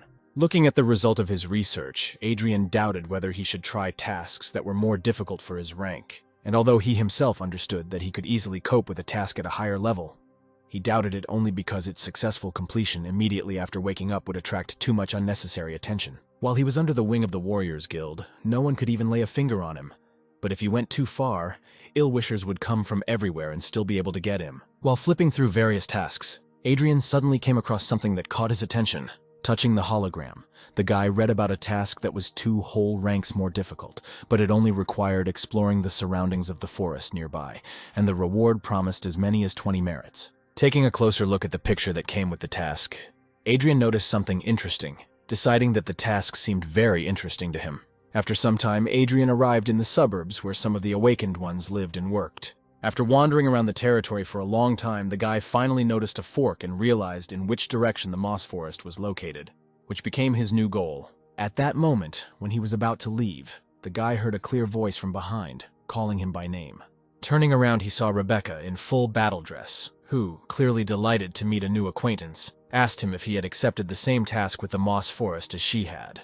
At first, Adrian didn't even immediately remember the girl, but remembering how he helped her during the test, he awkwardly confirmed her guess. Rebecca, clearly overjoyed even more, immediately approached the guy almost closely, asking if he would then like to join her squad, since they had come on the same mission, quite embarrassing Adrian himself. A silhouette of a man suddenly appeared behind her, immediately bringing the girl down to earth with the assertion that she should have first asked the squad leader before calling anyone into the squad. Coming out into the light, the stocky man noted that for a squad of rank E, a hero of rank EF would be a burden. But despite the unflattering comment, he still introduced himself as Mark Hoffman. Turning around, Rebecca immediately began to protest, insisting that she did not consider Adrian a burden.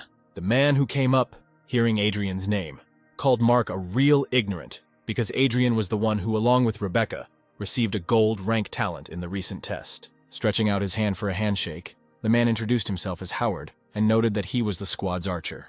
Pleased by the polite attitude, Adrian shook Howard's hand with a smile and heard from him an invitation to join the squad. Dissatisfied with such a positive attitude of the commander towards the guy, Mark said that he did not see anything outstanding in the gold rank and only looked at the level. And for their squad, Adrian's level made him a burden. With one sharp shout, Howard silenced Mark, pointing out that the knight was talking complete nonsense. Embarrassed by such a pleasant attitude, Adrian accepted the invitation to join the squad, and trying not to pay attention to Mark, followed Howard, who led the squad straight to the moss forest. When the team finally entered the forest, the sky was covered with the crowns of mighty trees, whose trunks were intricately intertwined. As soon as they climbed deep enough, tree creatures began to emerge from the bushes at them, forcing the heroes to fight. Wanting to cover the combatants, Rebecca pulled the bowstring and aimed a burning arrow toward the snarling monsters. With one well-aimed shot, she hit one of the monsters, causing the flames to immediately flare up, engulfing its woody body. And although the shot was accurate, and the flame clearly wounded the monster, it suddenly extinguished it with a growl, turning to the one that had so suddenly carried out such a strong attack. The monster was about to rush straight at Rebecca, but Mark suddenly appeared between them, taking the monster's attack on his strong shield. Before Rebecca had time to prepare a new arrow, she noticed that Commander Howard was already preparing to fire, calmly taking aim at his enemy. The commander's equally well-aimed shot surprisingly caused much more damage, because upon impact the arrow suddenly exploded, dousing not just one but a group of tree monsters at once with a bright flame. Deciding that the monsters were dead, Mark allowed himself to be distracted and turned to the commander in order to note how easily he dealt with the enemies. Thinking that it was time for another impudent comment, Mark turned to Adrian, and once again noted that this task was too difficult for some EPH rank, which greatly offended Rebecca, who was standing nearby. The angry girl was indignant, because the first arrow was shot from her bow, and she herself is only EPH rank, which means Mark believes that she is not suitable for this task. But the guy protested, justifying that he was only talking about Adrian. Dissatisfied with this attitude towards her comrade, Rebecca boldly put the knight in his place, noting that if he decides to continue to belittle Adrian, then next time he should think twice before speaking. At this time, the commander, who had not previously intervened in the skirmish, suddenly turned around at a rustling in the bushes. Instantly assessing the situation, he shouted to his comrades, alerting them to a sudden ambush attack. Without having time to dodge, Rebecca barely noticed how a sharp projectile was flying towards her face and closed her eyes in panic. Without straining at all, Adrian intercepted the arrow in one deft movement and, clenching his fist, broke it into pieces, which made Rebecca quite surprised. Throwing away the fragments of the arrow, the guy pointed towards the bushes from which the projectile flew out and shouted that that was where the attacker was. The team thief named Gerald instantly jumped onto the tree and rushed in the indicated direction straight along the branches, promising to deal with the monster. In a couple of jumps, he caught up with the already fleeing tree monster with a bow in his hands and raised his blades to attack. It only took him a moment to cut the monster's entire body into pieces in a few attacks. The guy had already returned, landing springily in the clearing where the team was, and Rebecca at that time looked embarrassed at Adrian, who was following the thief's movements. The blushing girl looked away in embarrassment, thanking the guy for saving her, to which he smiled warmly, noting that they were one team. Clearly angry, Mark, in a fit of jealousy towards the lovely archer, thought to himself that Adrian was surprisingly successful in finding opportunities to woo the girl. Having quietly glanced at the knight, Adrian looked away with a sigh, deciding not to pay attention to him and thinking about everything that was happening to the forest. But there was clearly something wrong with him, and the guy felt it too clearly. Adrian knew very well that the Stargate was by no means the only powerful spiritual force in this world, and that it was balanced by powerful dark energy. He knew that the stronger the starlight, the greater the vibrations of darkness, which awaken in living beings all the most terrible and terrible things, turning them into monsters. And although the guy understood that because of this there were more and more monsters in this forest, he was not interested in this at all, but in the fact that for this reason, among other things, more treasures were appearing in the forest. Distracted from his reasoning, the guy turned his head and saw the commander take out a certain device with an antenna, clearly checking something. After checking all the data, the man took out another device and installed it at the root of one of the trees, proudly telling the team that the last beacon had been installed, which means their task of exploring the forest had been completed perfectly. Realizing that they would now go back to the camp, Adrian even smiled, deciding to secretly return here later alone in order to fulfill his goals. However, Mark spoke up, surprising the others by noting that he considered it inappropriate to return to camp now. The guy reasonably noted that for a regular E-rank task they would receive too little to divide the reward among everyone, and therefore he suggested moving a little deeper into the forest to find something more worthwhile. And although the commander was clearly not too pleased with such an initiative on the part of the daring knight, he was forced to agree, realizing that his argument was very weighty. In response to the question about objections, all team members, including a satisfied Mark, answered in unison that they did not dare disobey the commander. Obviously, forgetting about Rebecca's warnings, Mark again allowed himself a caustic comment towards Adrian's rank, suggesting that he leave the group, because further on the task would become even more difficult for his level. In response, Adrian gave him a contemptuous look, and a smile appeared on his face, because the guy understood that this arrogant knight would continue to try to find a reason to get rid of him. Rebecca, who had not yet calmed down after the recent skirmish, again began to defend Adrian to Mark, claiming that his gold rank clearly proved his strength. However, now Commander Howard has also expressed his opinion, interrupting Rebecca with regret in his voice, and making it clear that this forest is indeed considered a very dangerous territory, and also that he is worried about their safety, and therefore considers Adrian's continued presence on the team reckless. Not expecting this from the commander, Rebecca was clearly at a loss, trying to find at least some argument in defense of her comrade, but in her eyes there was only confusion. And although she still didn't want to let Adrian leave the team, the guy himself suddenly said that he agreed with Howard, and therefore wanted to leave the squad, although in fact he just wanted to fulfill his own goals as quickly as possible. Feeling guilty for his decision, the commander approached Adrian and put his hand on his shoulder, asking for forgiveness for the fact that they were forced apart, and promising to share the reward for the task already completed for the guy. At this time, Mark, who was observing the situation, smiled contentedly because he had achieved his goal, and now no one would stop him from winning the heart of the beautiful archer. As the team moved forward, Adrian frowned, feeling the dark aura getting stronger, and therefore worried that nothing would happen to his new comrades. There were 2 more members on the team, whose strength Adrian determined for sure, realizing that they were even stronger than Commander Howard, and therefore concluded that these were secret bodyguards whose main task was to protect Rebecca. And although he was abandoned, Adrian smiled contentedly, glad that he was finally left alone, which meant he could finally begin to complete his own tasks. With one deft leap, the guy jumped over the tree root that was blocking his path further into the forest. Having landed and looked around, he noticed that he felt a strong concentration of a dark aura, which was felt much more clearly here than on the outskirts. Thinking to himself that monsters are drawn to an aura that echoes their nature, Adrian suddenly caught movement above his head and turned around to see how a huge tree monster was falling towards him in order to finish him off. Using the archer's reflexes, Adrian easily noticed the attack, and therefore was ready to parry it. With a slight movement of his hand, he used his blade fist skill to block the monster's attack. And a moment later, rushing forward, he hit the monster, aiming for the body and wanting to cut it in two. However, although the blow was strong, it only left a large wound on the living tree, which greatly surprised Adrian himself. The monster swung again, wanting to finish off the intruder, and Adrian sadly thought that, using as much as 70% of his strength, he could only wound the monster. With a quick jerk, the guy dodged a barrage of attacks intended to kill him, and agreed with the idea that this would also be enough if you knew well the one you were fighting. Standing firmly on both legs, Adrian snapped his fingers and used his magician abilities to immediately cause a small cloud of flame to fall on them. In one smooth movement, the guy pierced a bunch of flame right through with his blade fist, causing it to engulf his entire hand. And although the monster, having caught its breath, immediately rushed at the guy, he was ready to accept the attack and show something interesting.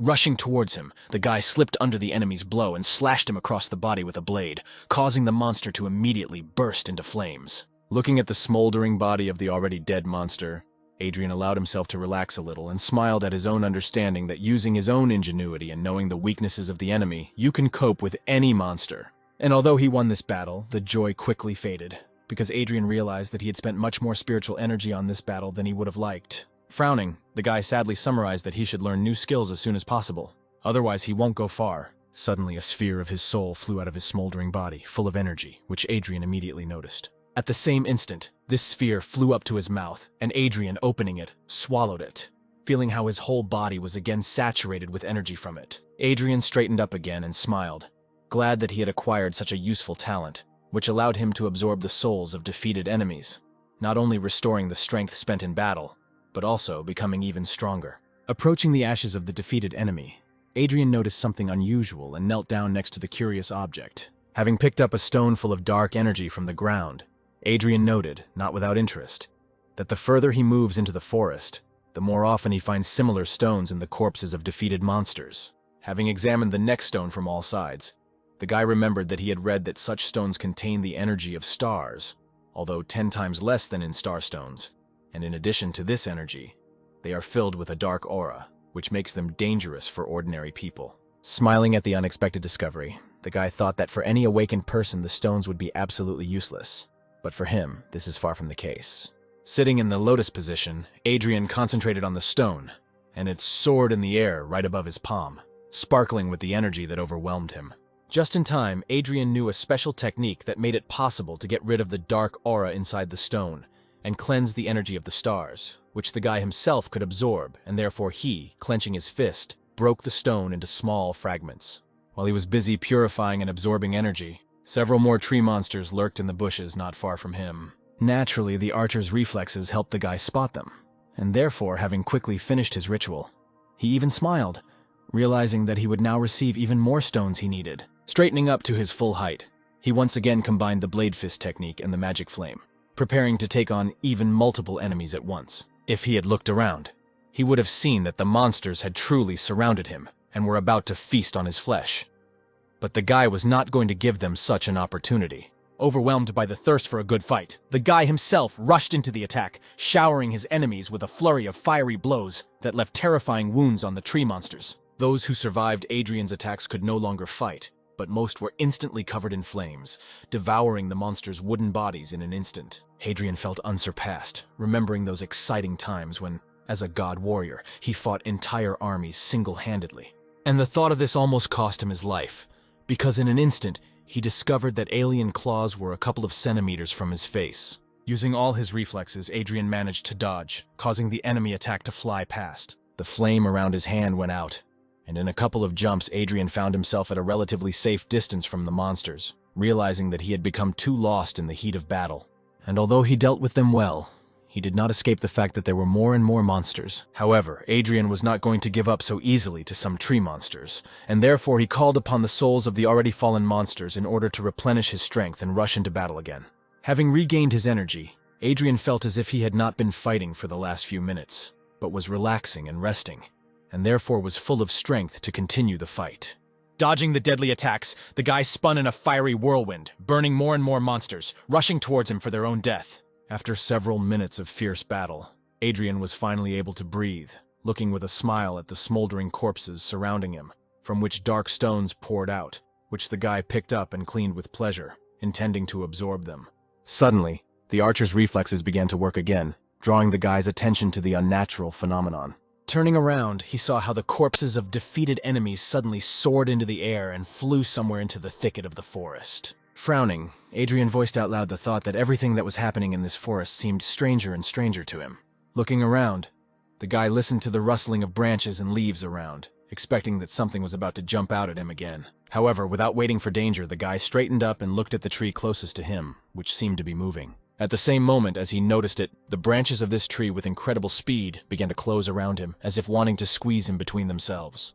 Not wanting such a death for himself, the guy again used the blade fist skill to protect himself from a sudden attack. The window created with the help of the skill was just enough to dodge the attack, and therefore the branches only grabbed the stone next to which the guy was standing, grinding it into small pebbles. Jumping out of the tenacious grip, the guy noticed that the power of even an ordinary tree in this forest was simply amazing.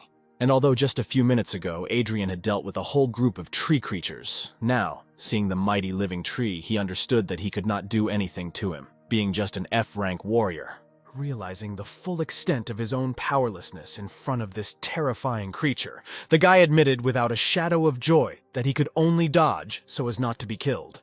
Standing tall and ready to defend himself, Adrian used one of the techniques he had learned in his previous life to gain an advantage. The technology slowed down all the processes inside the guy's body, because of which the movements became almost indistinguishable to the eye, and therefore the guy now seemed like a statue, which could have been a great help if the tree was guided by movements. Deciding that due to the lack of eyes, trees record vibrations from movements when choosing the direction of attack, and therefore his plan worked perfectly.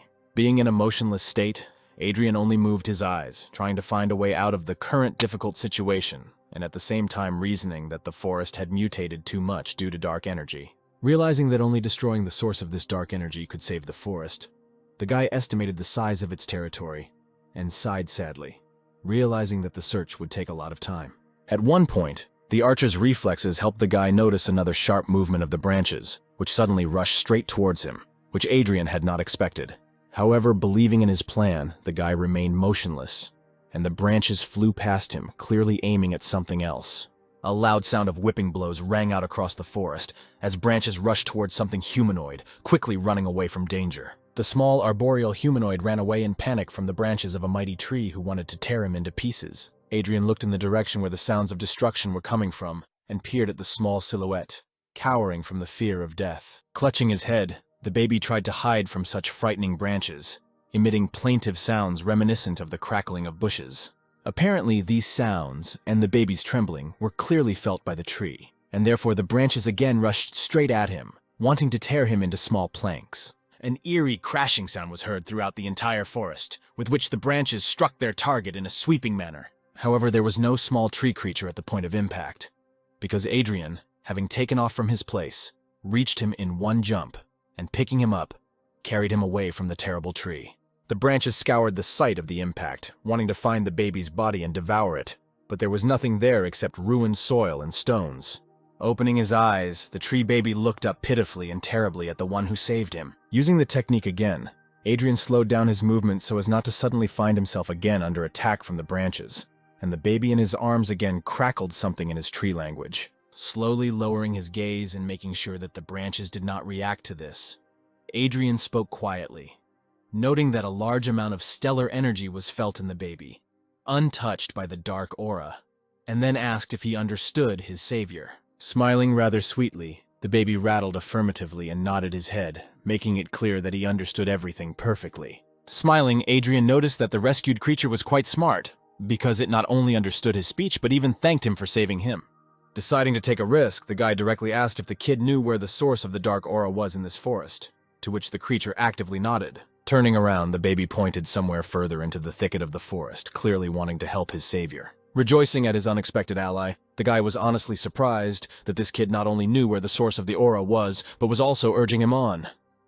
Having looked around and realizing that the branches of the living tree were quite far away, the guy gathered his strength and rushed forward to where the tree crumb was pointing him. Somewhere in another part of the forest, several tree creatures were eagerly attacking a bulky shield, protected by an unusual aura. Holding back the enemy's onslaught, Mark shouted to the commander about his readiness to maneuver. At the same instant, An arrow enveloped in the magician's flame flew towards him, which, flying past his shoulder, pierced one of the creatures and instantly exploded, without, however, touching the knight covered with a shield. However, one of the creatures suddenly jumped out of the column of flame without being wounded by it and rushed at the magician. And at the same instant, he was shot down right in flight by a well-aimed shot with a fiery arrow fired from the bow of Commander Gordon. Turning to the team, Mark noticed the commander's face, tense from the sudden danger, having just saved the life of an ally.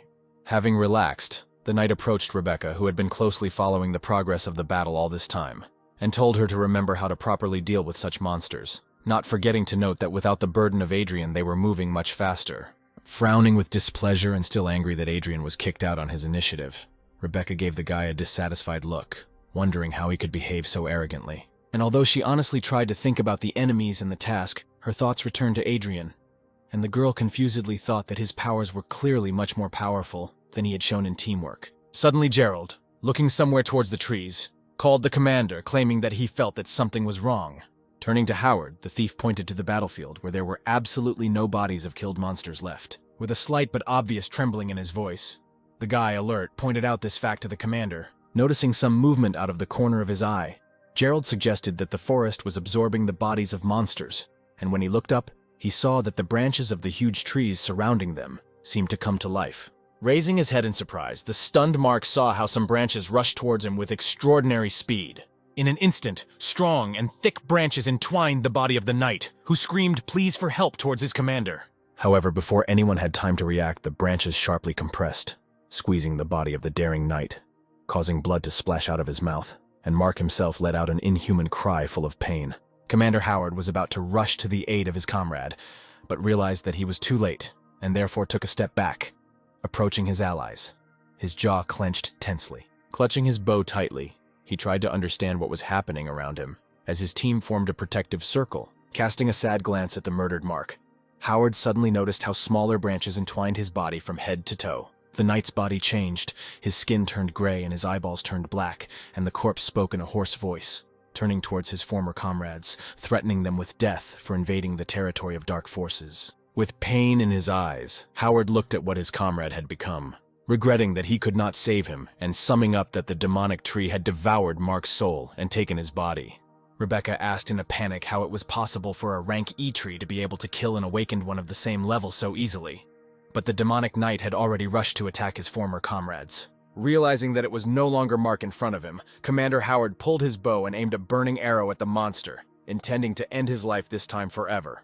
The arrow flew straight at the monster with incredible speed, ready to burn it to the ground. However, the monster, taking advantage of the wooden branches intertwined with him into one hole, managed to intercept the arrow, and with a demonic smile laughed at the commander's pathetic attempt to finish off his former comrade. The amazed Howard froze in place, not understanding how his most powerful attack, which so easily dealt with the wooden monsters, now did no damage. And at this time the demon, taking advantage of the confusion of the squad leader, rushed to the attack, ready to kill not only Howard, but the entire squad.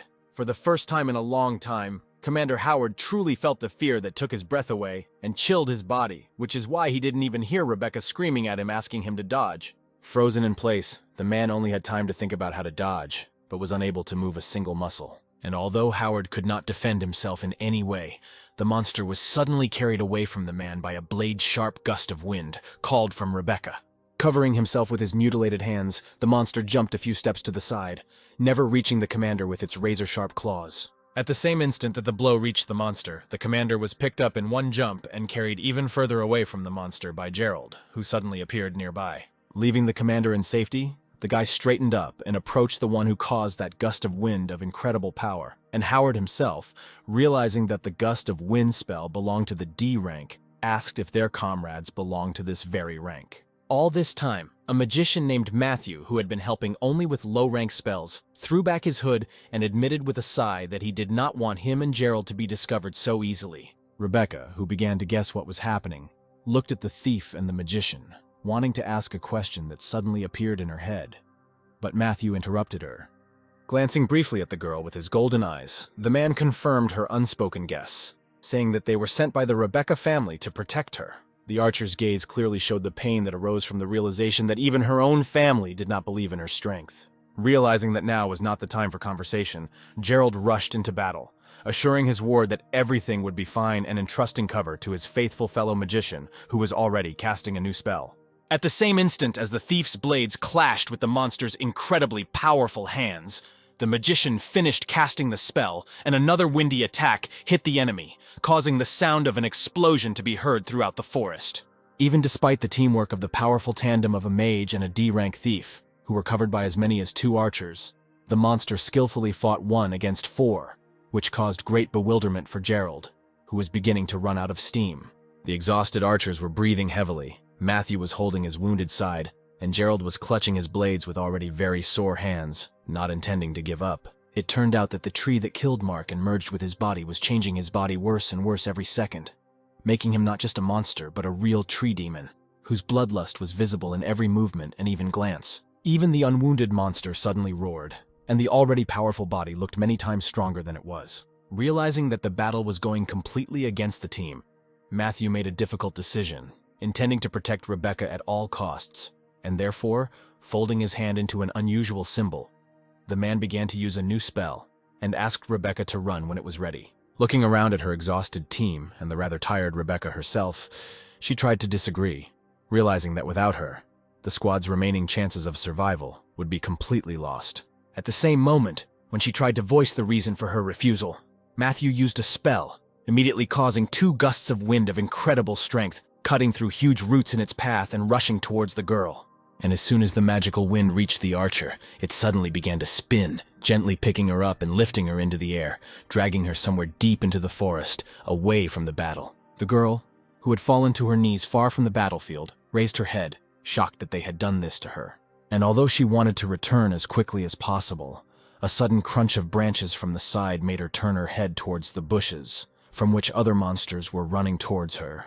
Realizing that she couldn't cope alone, Rebecca took one last sad look at the battlefield and, turning sharply, rushed to run as far as possible from the monsters attacking her. But even though she was far from the most terrifying monster, her strength began to leave her, which is why the archer began to panic, realizing that she was about to fall. Realizing that there was no way she could escape, the girl turned around to make a last desperate attempt to defend herself. But before her eyes, another monster had already rushed at her, revealing sharp claws and about to tear the fragile archer apart. From the fear that gripped her mind, tears flowed down the girl's cheeks, and she herself muttered in a trembling voice, apologizing to those who gave their last strength to save her. Trying to shield herself from the attacking monster with her hands, the girl closed her eyes, realizing that she was about to die. But at the same moment, something suddenly attacked the monsters, dousing each of them with an uncontrollable flame, causing the creatures to scream loudly. Hearing the screams, the girl opened her eyes and looked at what had happened.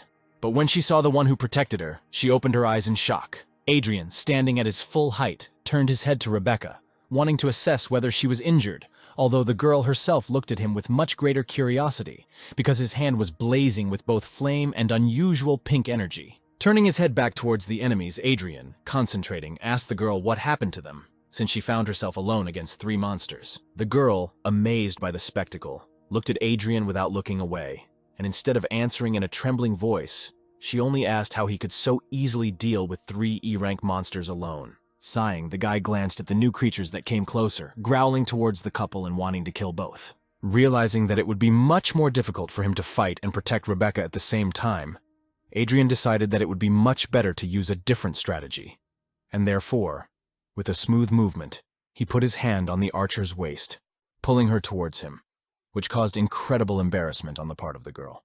The girl tried to object to such an unexpected close contact, but Adrian interrupted her, giving her a hard look and threatening that if she did not shut up, he would throw her to be eaten. Looking around, Rebecca panicked again, whispering that the monsters were coming straight at them, to which Adrian suddenly released a blue aura, already familiar to this forest, thanks to which their movements slowed down.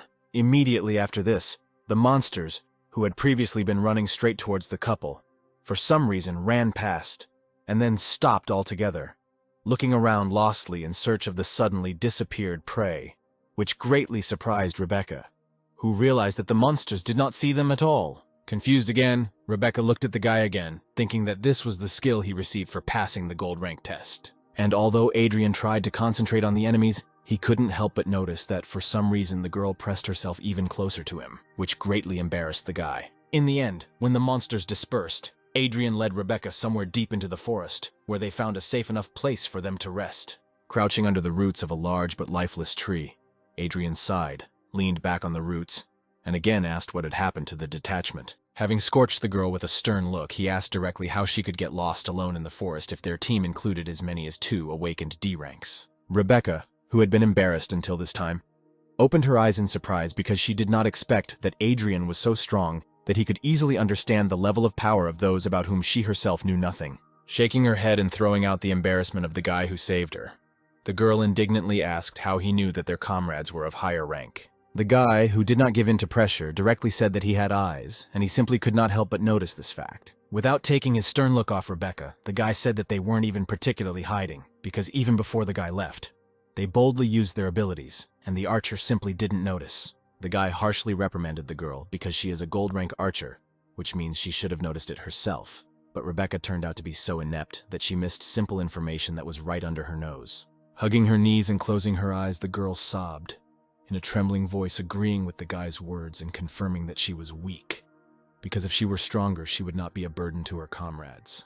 Even seeing how upset the girl was, Adrian did not allow himself to show pity, and still looking sternly at her with his green eyes, the guy harshly noted that tears could not help the matter, but instead, it would be better if she finally said what happened. For a couple more seconds, the archer could not control her tears, and when she finally came to her senses a little, she spoke, telling Adrian about everything that had happened to them. Having listened to her to the end without interrupting, the guy nodded, thinking about everything he had heard and collecting his thoughts. After wiping her tears, the girl told Adrian that his slowing down skills were incredibly useful against these monsters, and therefore they should quickly go to the camp so that with his help, stronger comrades could save their squad. The guy looked up and looked at her, as if she had said the most stupid thing in history, and then asked directly whether she seriously believed that the commander and the others would need help if they left for reinforcements. And although he said that even an awakened E rank could cope if he took the right approach to the matter, he was forced to admit to himself that an unprepared team with only 2 awakened D ranks was unlikely to survive a direct confrontation with the Black Tree.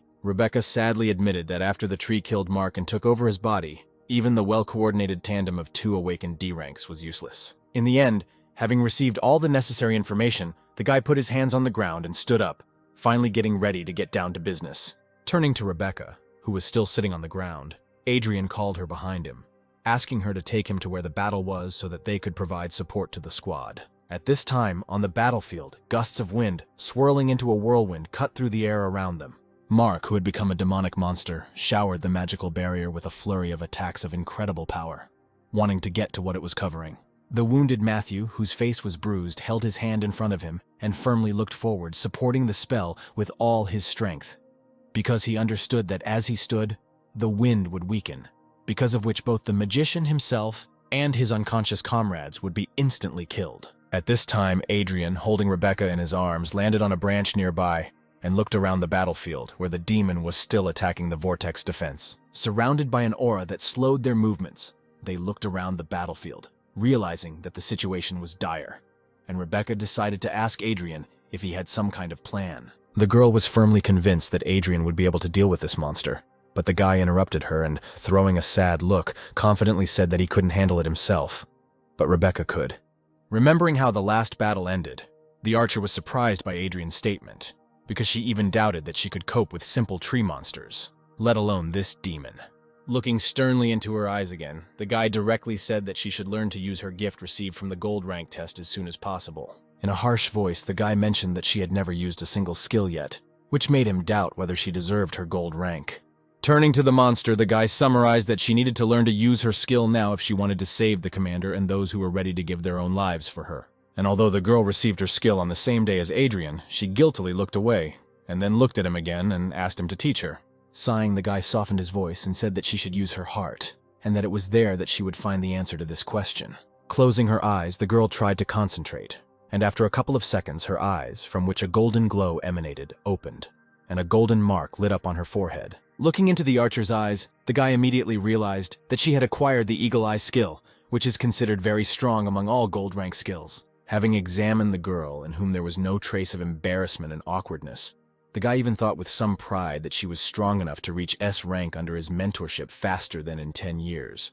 But just a second after thinking about the thought of mentoring, the guy looked away and frowned, not understanding why he was thinking about it again, because the student from his past life had betrayed him. Rebecca at this time, not noticing the expression on the guy's face and not hearing a word from him in response to the awakening of her skill, turned her gaze to the monster below and said with enthusiasm that she had finally seen what she wanted. Her eagle eye skill allowed her to clearly see the monstrous aura of as many as 10 black trees that had swallowed Mark's body. Adrian gently guided and pointed, telling her that she had to give it her all and see much more than she was seeing at the moment. The girl tensed, and her eyes shone even brighter when she said that she would definitely try for the sake of the commander and comrades. The mark also shone brighter, and the girl was able to catch all the streams of aura, not only emanating from the monster's body, but also flowing directly into it. She was able to clearly see not only the terrifying red aura around the monster, but even a dark aura of incredible volume concentrated at one point. Having heard enough, Adrian noted that it was this dark aura that was the cause of everything terrible that was happening to the forest. The guy himself examined the monster, telling the girl that the power of 10 black trees in one knight's body is too colossal to fight honestly, but he can be attacked in a weak spot. Reacting instantly to the guy's words, Rebecca immediately pulled out her bow and pulled a burning arrow, aiming at the weak spot and claiming that she would now complete the task. However, Adrian managed to prevent the girl's rash act by ordering her not to be smart and clicking her on the forehead. The guy scolded her with displeasure, saying that she was just an F-rank archer, and her arrow would never penetrate the defense of such a powerful creature, but would only attract his attention. Rubbing her bruised forehead, the girl looked down guiltily and asked for forgiveness for her rashness, asking him to teach her how to do the right thing. The guy sighed and closed his eyes in disappointment, claiming that it was because of this rashness and inattention that their squad got into such a mess. After which he asked her if she saw another way to solve the problem. Rebecca finally smiled, saying she understood what Adrian meant. Snatching an ice arrow from her quiver, the girl again activated her skill to aim more accurately and aimed the tip at the monster. A moment later, realizing that Adrian was not stopping her, she relaxed her fingers on the bowstring, and at the same instant the arrow broke off, flying at great speed straight into the monster. Before the monster had time to react, he let out a loud cry of pain when the ice arrow hit his weak spot, where the ice immediately covered his body, making the woody shell fragile. Following one arrow, a second one flew in, causing even more damage and not allowing the monster to recover. Finally, the last third arrow hit the target, causing almost the entire body of the demon to be covered with an ice crust, and incredible pain was clearly visible in his eyes. As soon as the last arrow hit the target, Adrian immediately tensed up and covered the hand holding the blade with flames, not forgetting to use the blade fist skill. The joyful girl exclaimed in admiration that she was able to carry out a successful attack on the demon, and Adrian smiled proudly, supporting her enthusiasm. Turning to the guy and seeing his smile, Rebecca immediately blushed, after which she thanked Adrian, calling him brother for the first time. And although she was glad that she succeeded, she understood that the ice arrow would not hold the monster for long, which she immediately told her comrade. Having prepared for the attack, Adrian suddenly jumped from the branch and rushed straight at the monster with the goal of destroying both it and all the dark aura that had accumulated in its body. Watching the guy rush into the attack, Rebecca expressed her thoughts out loud that the guy, although he tries to look stern and indifferent, is actually very kind. In an instant, Adrian found himself right on the battlefield, however, to the archer's surprise. Instead of saving his wounded comrades, he rushed straight at the monster, clearly intending to engage in battle with it. In a panic, Rebecca screamed, trying to stop the guy from this, in her opinion, stupid act, because his defense is incredibly strong and EPH rank would never be able to break through it. She knew that if he couldn't break through the monster's thick wooden armor, he himself would be under attack. But Adrian's gaze said more clearly than any words that he wouldn't stop. The guy understood perfectly well that the archer was right, and that Mark, who had become a monster, may not be very strong in himself, but his wood armor, supported by a dark aura, makes him almost invulnerable. However, Adrian took into account all these details and had a plan to fight this monster, and therefore his hand caught fire again. Realizing that the ice arrows made the monster's shell fragile, the guy lit his second hand, and much stronger than before. With both fists, Adrian slammed straight into the monster's open weak spot, which was covered in ice enough for the guy to break through such a strong defense. The sudden change in temperature intensified the blow even more, causing the monster to scream in incredible pain. When Adrian sharply tore his fists out of the monster's body, the two elements entered into such a violent reaction that a huge column of flame burst out of the demon's body. Despite the fact that Rebecca watched the entire process of the battle, although she admired Adrian, who managed to break through the monster's defense, she could not understand how he did it. Taking a better look at the monster with the help of her skill, Rebecca saw how a purple dark core suddenly appeared from the monster's stomach, which, according to her guesses, was the source of the dark aura. Without stopping his movements, Adrian took out his blade and surrounded it with flames along with the energy of his blade fist to unleash a final devastating attack. Rushing towards the enemy, the guy cut his body with several powerful blows right in the place where the core affected by the dark aura was located. Looking at the place of impact, the guy noticed with satisfaction that the core had split into several parts. At the same instant, the wooden shell of the monster began to split and fall to the ground, freeing Mark's body to come out. It turned out that Mark did not die in that attack of the tree and was inside the tree shell all this time, being alive. And now, having climbed out exhausted, he muttered something unintelligible. When his gaze focused, he saw Adrian in front of him, and immediately shouted at him in rage, calling him a real bastard. Throwing a glance at the guy full of contempt, Adrian grinned and answered boldly, calling the knight a brat who could not resist the darkness. Not sparing the guy, Adrian sternly noted that the knight, because of his powerful will, has an advantage against the forces of evil, and should be the least prone to the influence of monsters. But the black trees were able to take advantage of Mark due to spiritual weakness. Pressing his hand to his aching head, Mark threw a tired but still angry look at the guy, as memories suddenly began to appear in his head one after another, revealing to him the whole truth of what happened to him. Having assessed his guesses and real events, the guy decided that Adrian had set everything up in retaliation for being expelled from the group, and therefore, in a fit of anger, he rushed at the guy. Adrian sighed heavily and once again called Mark an idiot, because his actions and thoughts strongly contradicted common sense. With one deft movement of his hands, Adrian, without much difficulty, knocked the useless knight off his feet and turned him over in the air, deciding to completely neutralize him. As soon as Mark lost consciousness, a dark crystal suddenly materialized in the air next to him. Sighing heavily, Adrian spat on the ground next to the unconscious knight, noting that his soul was terribly envious and ignorant, and therefore it was not surprising that darkness took his body. Looking down, the guy saw the crystal that appeared at the death of the monster who enslaved Mark, and raised it, glad at least 1+ in such an unpleasant situation.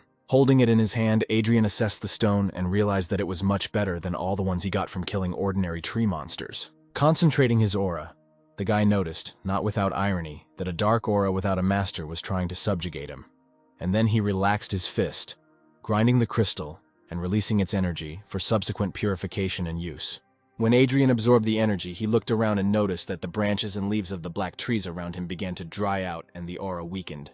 Rebecca, who had been at a safe distance all this time, realizing that she was now in no danger, jumped from the branch and rushed to her comrades, as soon as the magical wind weakened and released 3 almost lifeless bodies. The girl felt the pulse of the magician, who had lost absolutely all his strength, but who so steadfastly defended his comrades until he lost consciousness, and summed up with a sigh that everyone was alive, but absolutely exhausted.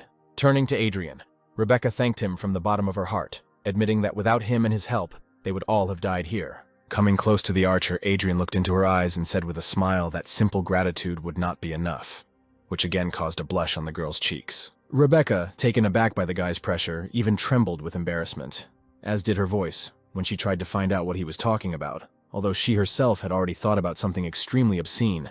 Noticing the changes in the girl's behavior, but not understanding what caused them, the guy looked at the archer now more sternly and asked if he remembered what he told her during the talent test.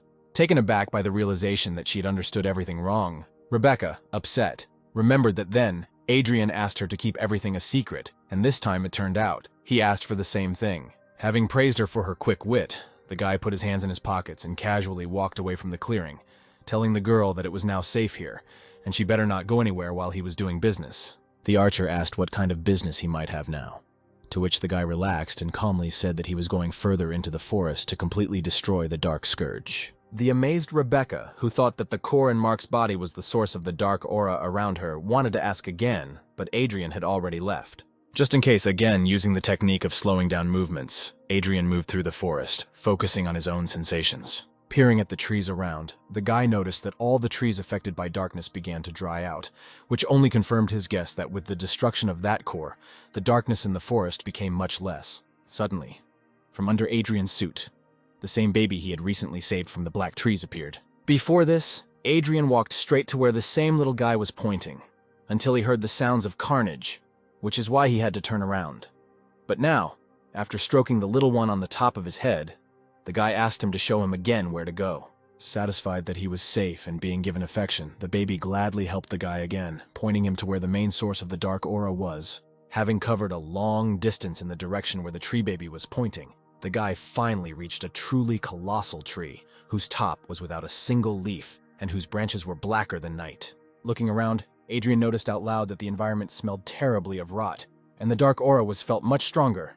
But the guy also felt something unusual. Stretching his paw towards the tree, the baby summoned a stream of green energy, which was immediately picked up by several leaves from the ground. Smoothly, as if along waves, the energy flowed to the tree and touched it, and was absorbed into the mighty trunk, and all the leaves weakly fell to the ground. As if alive, the roots of the tree suddenly began to move, but without a threat, like other trees, opening a passage to the heart of the tree for the awakened one who came.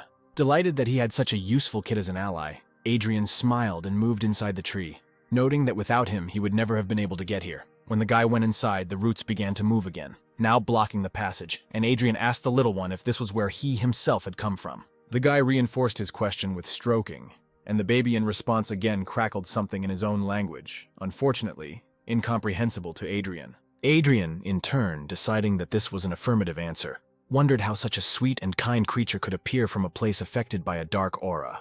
Moving inside the tree for quite a long time, Adrian suddenly thought that during the entire journey, he had not felt a single monster. Finally, the guy noticed something that looked like an exit from a long-running tree tunnel and hurried there, wanting to get this matter over with as soon as possible. However, when Adrian approached the exit from the tunnel, what he saw was too much of a surprise for him. Inside the tree, there was something very reminiscent of a human settlement. But this village turned out to be abandoned, and there were no signs of life around. And, although the creation was clearly man-made, Adrian noticed that for a human village, this village looked quite unusual. And besides, he doubted that it was the source of erosion, because he did not feel the dark energy around the settlement at all. However, having walked deeper into the settlement, the guy suddenly noticed an unusual aura, which alone evoked a feeling of danger. Having decided to investigate the discovered phenomenon, the guy used one of his techniques to properly examine the surrounding space in the manner of anomalies.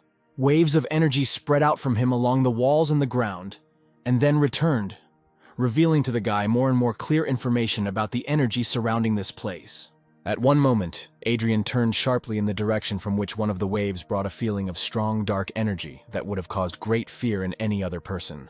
Frowningly looking into the bushes, from where shining red eyes full of rage were looking at him, the guy admitted that this aura was too powerful, and he would not be able to cope with it if he was only F-ranked. The guy sadly thought that he was literally just a little bit short of raising his rank, and then he remembered that he had saved one of the particularly strong crystals of dark energy, and decided to use it, hoping that this stone would be enough to raise his rank. The only thing the guy doubted was that he could absorb such a large amount of energy at once. But suddenly a tree baby emerged from under the suit and attracted Adrian's attention. Looking at the baby, Adrian noticed that he was pointing somewhere to the side, saying something in his own language, and asked if he wanted them to go exactly there. The kid nodded actively, and the expression on his face expressed some anxiety, which made the guy wonder if his little comrade felt the terrifying aura that he himself felt. Dismissing these thoughts and not taking his eyes off the terrifying aura, Adrian agreed with the kid, deciding once again to go where he pointed.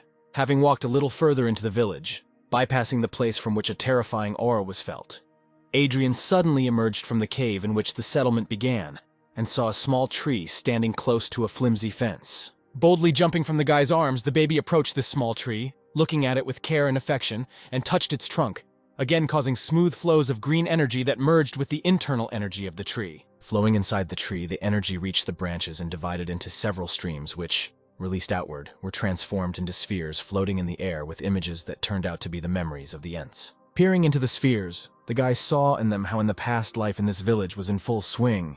Adrian saw a peaceful colony of Ents, whose faces were framed by smiles, and realized that it was they who built this small settlement. The guy saw how these creatures cared about nature and coexisted with it in peace and order, and therefore did not understand what could happen, that now this forest is in such decline. Shifting his gaze from one sphere to another, the guy looked for an answer but did not find it, and at one moment they completely began to tear apart, which is why Adrian lost the opportunity to understand what had happened. Hearing the baby calling him, the guy was distracted from his thoughts and knelt down to understand what the baby was telling him, and he, in turn, actively moved his hands, which made it clear that he wanted Adrian to find out what happened to village residents. When the baby noticed that his big comrade understood the request, he folded his hands and made a pitiful expression on his face, showing with all his appearance how much he needed Adrian's help. Naturally, after such invaluable help from the little one himself, Adrian could not but agree, but immediately added that there had been no living people here for a long time, and therefore there was nothing special to count on. The baby looked very upset and desperate, and Adrian, picking up the baby, pressed him to his shoulder, hugging him tightly to calm him down. Making sure that the baby was holding tight, Adrian jumped over the fence, expressing out loud the hope that the villagers were still alive. However, what he saw left him speechless, because any hopes for an optimal outcome instantly evaporated. The bodies of murdered Ents lay all around, each of them killed with varying degrees of cruelty, but most were connected by the fact that they were torn into pieces, which is why there were a lot of splinters on the ground here in the ladies. As soon as the baby saw such a horrific picture, tears and hysterics immediately burst out, because the baby had lost all his relatives on this land that smelled of death. Adrian covered the baby's eyes to block his view of the corpses of his relatives, regretfully asking him not to look. Realizing that it was impossible to leave members of the little Ent's family like that, Adrian spent a lot of time burying each of them, after which he patiently and compassionately waited for the baby to say goodbye. Looking sadly at the baby, the guy thought that he would not calm down soon, because he was still just a child, and such an injury was too much for him now. Finally, the guy sighed and turned to the side, deciding that it was better to leave the baby alone now, while he himself went to destroy what had caused such tragic events. However, as soon as he turned around, the baby jumped onto his shoulder with a furious expression on his face, which greatly surprised the guy. Looking at the baby, Adrian saw in his eyes military determination and a strong thirst for revenge for his relatives.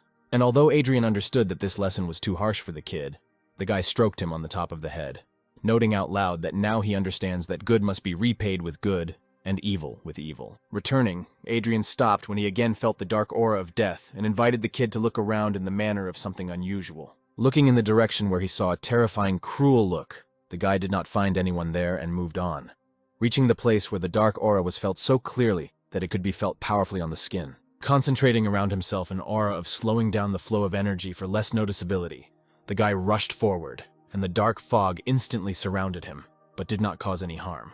Satisfied that the disguise was working, since they had not yet been attacked, the guy looked around with special attention. Feeling such a dense fog around him, consisting of a dark aura, the guy thought that this fog could be the very reason why the forest suddenly began to mutate. After looking around but not feeling anything higher than E or D rank, the guy decided to move deeper into the dark territory. Walking further, Adrian saw wandering monsters behind one of the trees and carefully moved around so as not to attract their attention. And having moved even deeper, Adrian understood why the monsters were here, because before his eyes there was something unusual. It turned out that the trunks of several black trees were intertwined together, forming something very similar to a dark altar. Peering inside, Adrian saw the body of a huge black tree at the core of the altar and branches emanating from its body, turning into the trunk and apparently transmitting dark energy throughout the forest. Next to the huge black tree, a smaller monster was actively moving, dressed in unusual robes and covered with ritual tattoos, which, according to the guy, was a priest. Hiding behind cover so as not to be noticed, the guy carefully watched what was happening as best he could, wondering what was happening, but guessing that the priest wanted to absorb the dark energy of a huge black tree. Standing proudly next to the huge Ent, the priest cried out that he needed a sacrifice in order to absorb his power and finally become the king of the moss forest. Staring in amazement at what was happening, the baby quietly cracked something in his own language and did not notice how his body suddenly lit up, because his aura began to resist the dark energy surrounding him. Feeling this, the huge Ent suddenly moved and thundered something, which attracted the attention of the crazy priest. Realizing what this meant, the priest raised his staff and cried out about the presence of an outsider, after which he summoned streams of dark energy moving at deadly speed, which began to scour around in search of an intruder. And when they found it, they rushed to Adrian, intending to capture him at the command of their master, and maybe even kill him. Realizing that he had been discovered, Adrian dispelled his camouflage aura, which immediately neutralized the priest's magic, and the guy himself gloomily noted that he could no longer count on the effect of surprise. The demonic priest looked at the guy with hatred and shouted loudly that everyone who interferes with his ascension must be immediately destroyed, be it people or forest spirits. After one of his commands, a whole crowd of monsters rushed at Adrian with loud screams, wanting to please their master and deal with the intruder. Realizing that he could not hesitate, The guy took a fighting stance and used a fiery fist blade in order to quickly deal with the monsters that were interfering with him. Rushing into battle, the guy tried not to take his eyes off the priest, and at the same time not lose concentration from the battle, successfully destroying every monster that was stupid enough to come within striking distance. Despite the fact that there were indeed a lot of enemies, the guy successfully broke through the crowd, destroying the monsters one after another in incredible combat pirouettes. And although Adrian successfully fought against these monsters, he understood that very soon his strength would begin to leave him, and any confusion could cost him his life. It was for this reason that the guy focused again on the priest, who was shouting instructions to his demonic ears. Remembering the old saying that if you want to kill a monster, cut off its head, the guy rushed straight towards the priest with one powerful leap, intending to finish him off with one concentrated blow. Knowing very well the weaknesses of different classes of creatures, Adrian understood that it would not be difficult to deal with the magician in close combat, and therefore rushed towards the monster even faster. Trying to get even closer, the guy suddenly noticed that the priest was not casting spells, trying to defend himself, but was doing something that was not usually typical for magicians. Instead of using spells, the sorcerer swung his staff as if he was going to hit the guy on the head, which even confused him. Adrian was already so close that he didn't want to dodge and waste time just to reach it,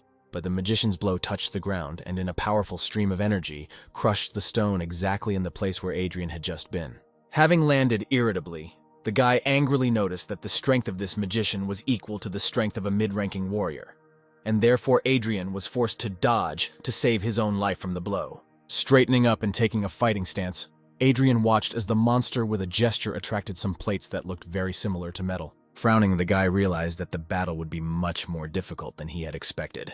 Having fused together with metal plates that took the form of armor, the monster, who turned out to be both a magician and a warrior, cried out, ready to take the fight. Hearing the priest call himself the king of the moss forest, the guy grinned, out loud calling his enemy's words real nonsense. Angry at such a dismissive attitude, the magician rushed at his enemy, wanting to finish him off for insulting him. And although the guy behaved confidently, he knew that he was unlikely to overcome this fight, and therefore he took out that very powerful crystal from his pocket, intending to use it now. Realizing that there was no choice left, Adrian broke the crystal into small fragments in one movement, hoping only that he had not made a mistake in his calculations. Absorbing the released energy, Adrian met a monster that had already rushed at him, whose staff was approaching the guy's head, ready to crush him forever. The guy's eyes lit up, and he himself felt his spiritual energy growing even more, until it finally crossed the threshold for increasing his rank. And at the same moment as the guy felt his own strengthening, the sound of a powerful explosion was heard above the altar. The explosion was so powerful that the hard rock split and the fragments flew away from the source of destruction. The magician, confident that his blow had reached its target, felt the full power of this explosion, was stunned by it, and was thrown to the side. In turn, Adrian stood confidently on both legs, feeling how much stronger he had become, and how colossal the difference was between the E and E ranks. During his promotion, Adrian instantly summoned a fiery fist blade and counterattacked the enemy, which caused such a powerful explosion. But now, looking gloomily at his opponent, he realized that he had not killed him. Slightly hunched over and leaning on his staff, the monster coughed heavily, trying to withstand the pain from the blow. But it was clear from him that he was not going to die. Growling in anger, the monster released powerful clots of dark flame from its body, wanting to finally finish off the annoying enemy. Seeing that the enemy was overcome with rage, Adrian stood up, ready to fight again, and noted with a grin that it would be easier for him to kill the enemy if he lost control of himself. Before the self-confident hero had time to blink, the monster found itself in the air 1 meter in front of the guy, already swinging for another powerful blow. Surprised by the speed of the monster, Adrian slid out of the attack with a smooth movement, instantly destroying the stone surface it hit. Having landed and not taking his eyes off the enemy, Adrian noted out loud that his speed had become many times greater, which meant he needed to be even more careful. Before he could come to his senses, he was already in the air, successfully dodging another powerful blow from his staff. Turning over in the air, Adrian used his flaming fist blade to unleash 3 powerful attacks at once on the enemy, who had not had time to regroup to defend himself. And although the blow clearly reached its target, Adrian was forced to dodge powerful attacks again, because his own blow could not penetrate the monster's strong defense. While Adrian was preparing for another melee attack, the monster suddenly created a sphere of dark energy in his hand and took aim. Adrian, accustomed to close combat, was clearly surprised when a projectile flew at him and tried to dodge, but the sphere changed the direction of its flight right in the air. Scorched by the burning and poisonous dark flame, Adrian collapsed to the ground, struck by the unexpected attack. Falling to his knees, Adrian clenched his teeth in incredible pain, as the monster said with ominous arrogance that there was no way an ordinary person could withstand a direct blow from dark energy. However, when he saw what was happening to his enemy, the monster exclaimed in shock, realizing that his attack did not finish the guy off. Kneeling on one knee, Adrian began to glow, and the flame of dark energy began to go out, suppressed by the knight's protection, which now came in handy. When the remnants of dark energy evaporated from Adrian's body, he snapped his fingers and summoned a runic circle behind his back, showing the affected enemy that his opponent was a representative of all classes at once. The monster, roaring with hatred, rushed forward again, shouting to Adrian that he must die and become a sacrifice for his ascension. Thanks to the dexterity of the thief and the stamina of the knight, Adrian successfully defended himself from all the enemy's attacks. However, due to his too strong defense, the guy himself could not inflict any damage on his opponent. Adrian glanced at his blade, which was given to the previous soul of this body by his parents when he was 12 years old, and which was too weak to cause any significant damage. Landing after yet another dodge, Adrian thought of another idea in his head that could work. Using magic again, the guy used the freezing cold to make the blade stronger and stronger. Satisfied with the result in the form of a cold-strengthened ice blade, Adrian stood up again, ready to take on the fight again. Using his blade fist skill on both hands, Adrian ignited one fist and cooled the blade even more, intending to use his entire arsenal to deal with the monster. Continuing to advance, the monster swung his staff along a bizarre trajectory, becoming increasingly angry because of the vitality of his opponent. As the monster launched another powerful attack aimed at destroying its hated target, Adrian easily dodged and flew past, cutting the monster's neck with his improved blade. At the same instant, the opened wound was covered with a durable ice crust, causing the monster to roar in pain again. Using all the agility and speed of the thief class, Adrian flashed in the periphery of the enemy's vision, delivering slashing blows with his ice blade one after another. When Adrian was sure that a sufficiently large area on the monster's body was covered with an ice crust, Adrian swung his fiery fist with a satisfied grin. Finding the right moment, the guy hit the back of the monster's head with one powerful attack from his flaming fist. Reacting to each other, the two elements caused a strong explosion that tore through the monster's body, causing unbearable pain. And although the attack was not fatal, the monster was surprised to realize that its defense had been broken and the wound was not healing. Taking the blade more conveniently and grinning maliciously, Adrian summed up contentedly that now the battle would go much easier, and it was only a matter of time before he finished off the hapless king of the forest. Taking a stance, he was ready not only to defend himself, but to destroy the one who, in the name of his base desires, denigrated an entire forest and killed an entire settlement of peaceful forest spirits. In one quick dash, the guy attacked again, wounding the side of the monster, and was about to once again carry out such an effective combination.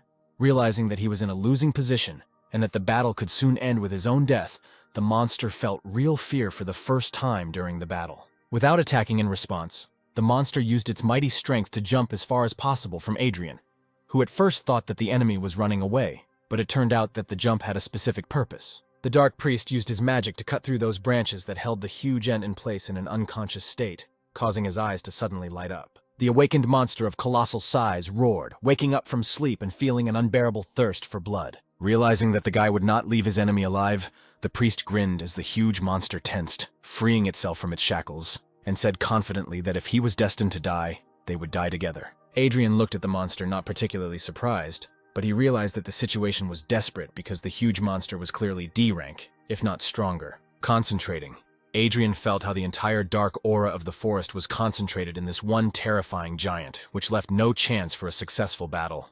The enemy, in a battle with which the guy had just had to sweat a lot, now stood at the feet of a real colossus, whose monstrous aura alone already inspired horror, not to mention his appearance. And Adrian felt that he was really in trouble. It was a desperate situation, and although the guy was still trying to figure out a way to get out of this truly tragic situation, in his heart, he was ready to rush into a fair fight. It was at this moment that Adrian felt the previously undetected effect of his mythical skill, which made its owner 10 times stronger, but only on the condition that he was ready to boldly rush into battle even in the most hopeless situation.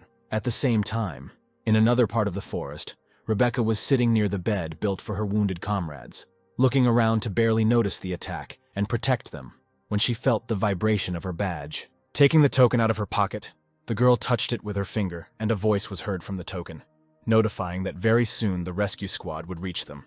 Relieved that help was on the way, but still worried, Rebecca asked them to move quickly because her comrades urgently needed medical attention. The voice from the token had already begun to answer something, but it was interrupted by interference, after which the sound completely died down. Rebecca was seriously surprised, because she had never heard of communication through tokens working intermittently.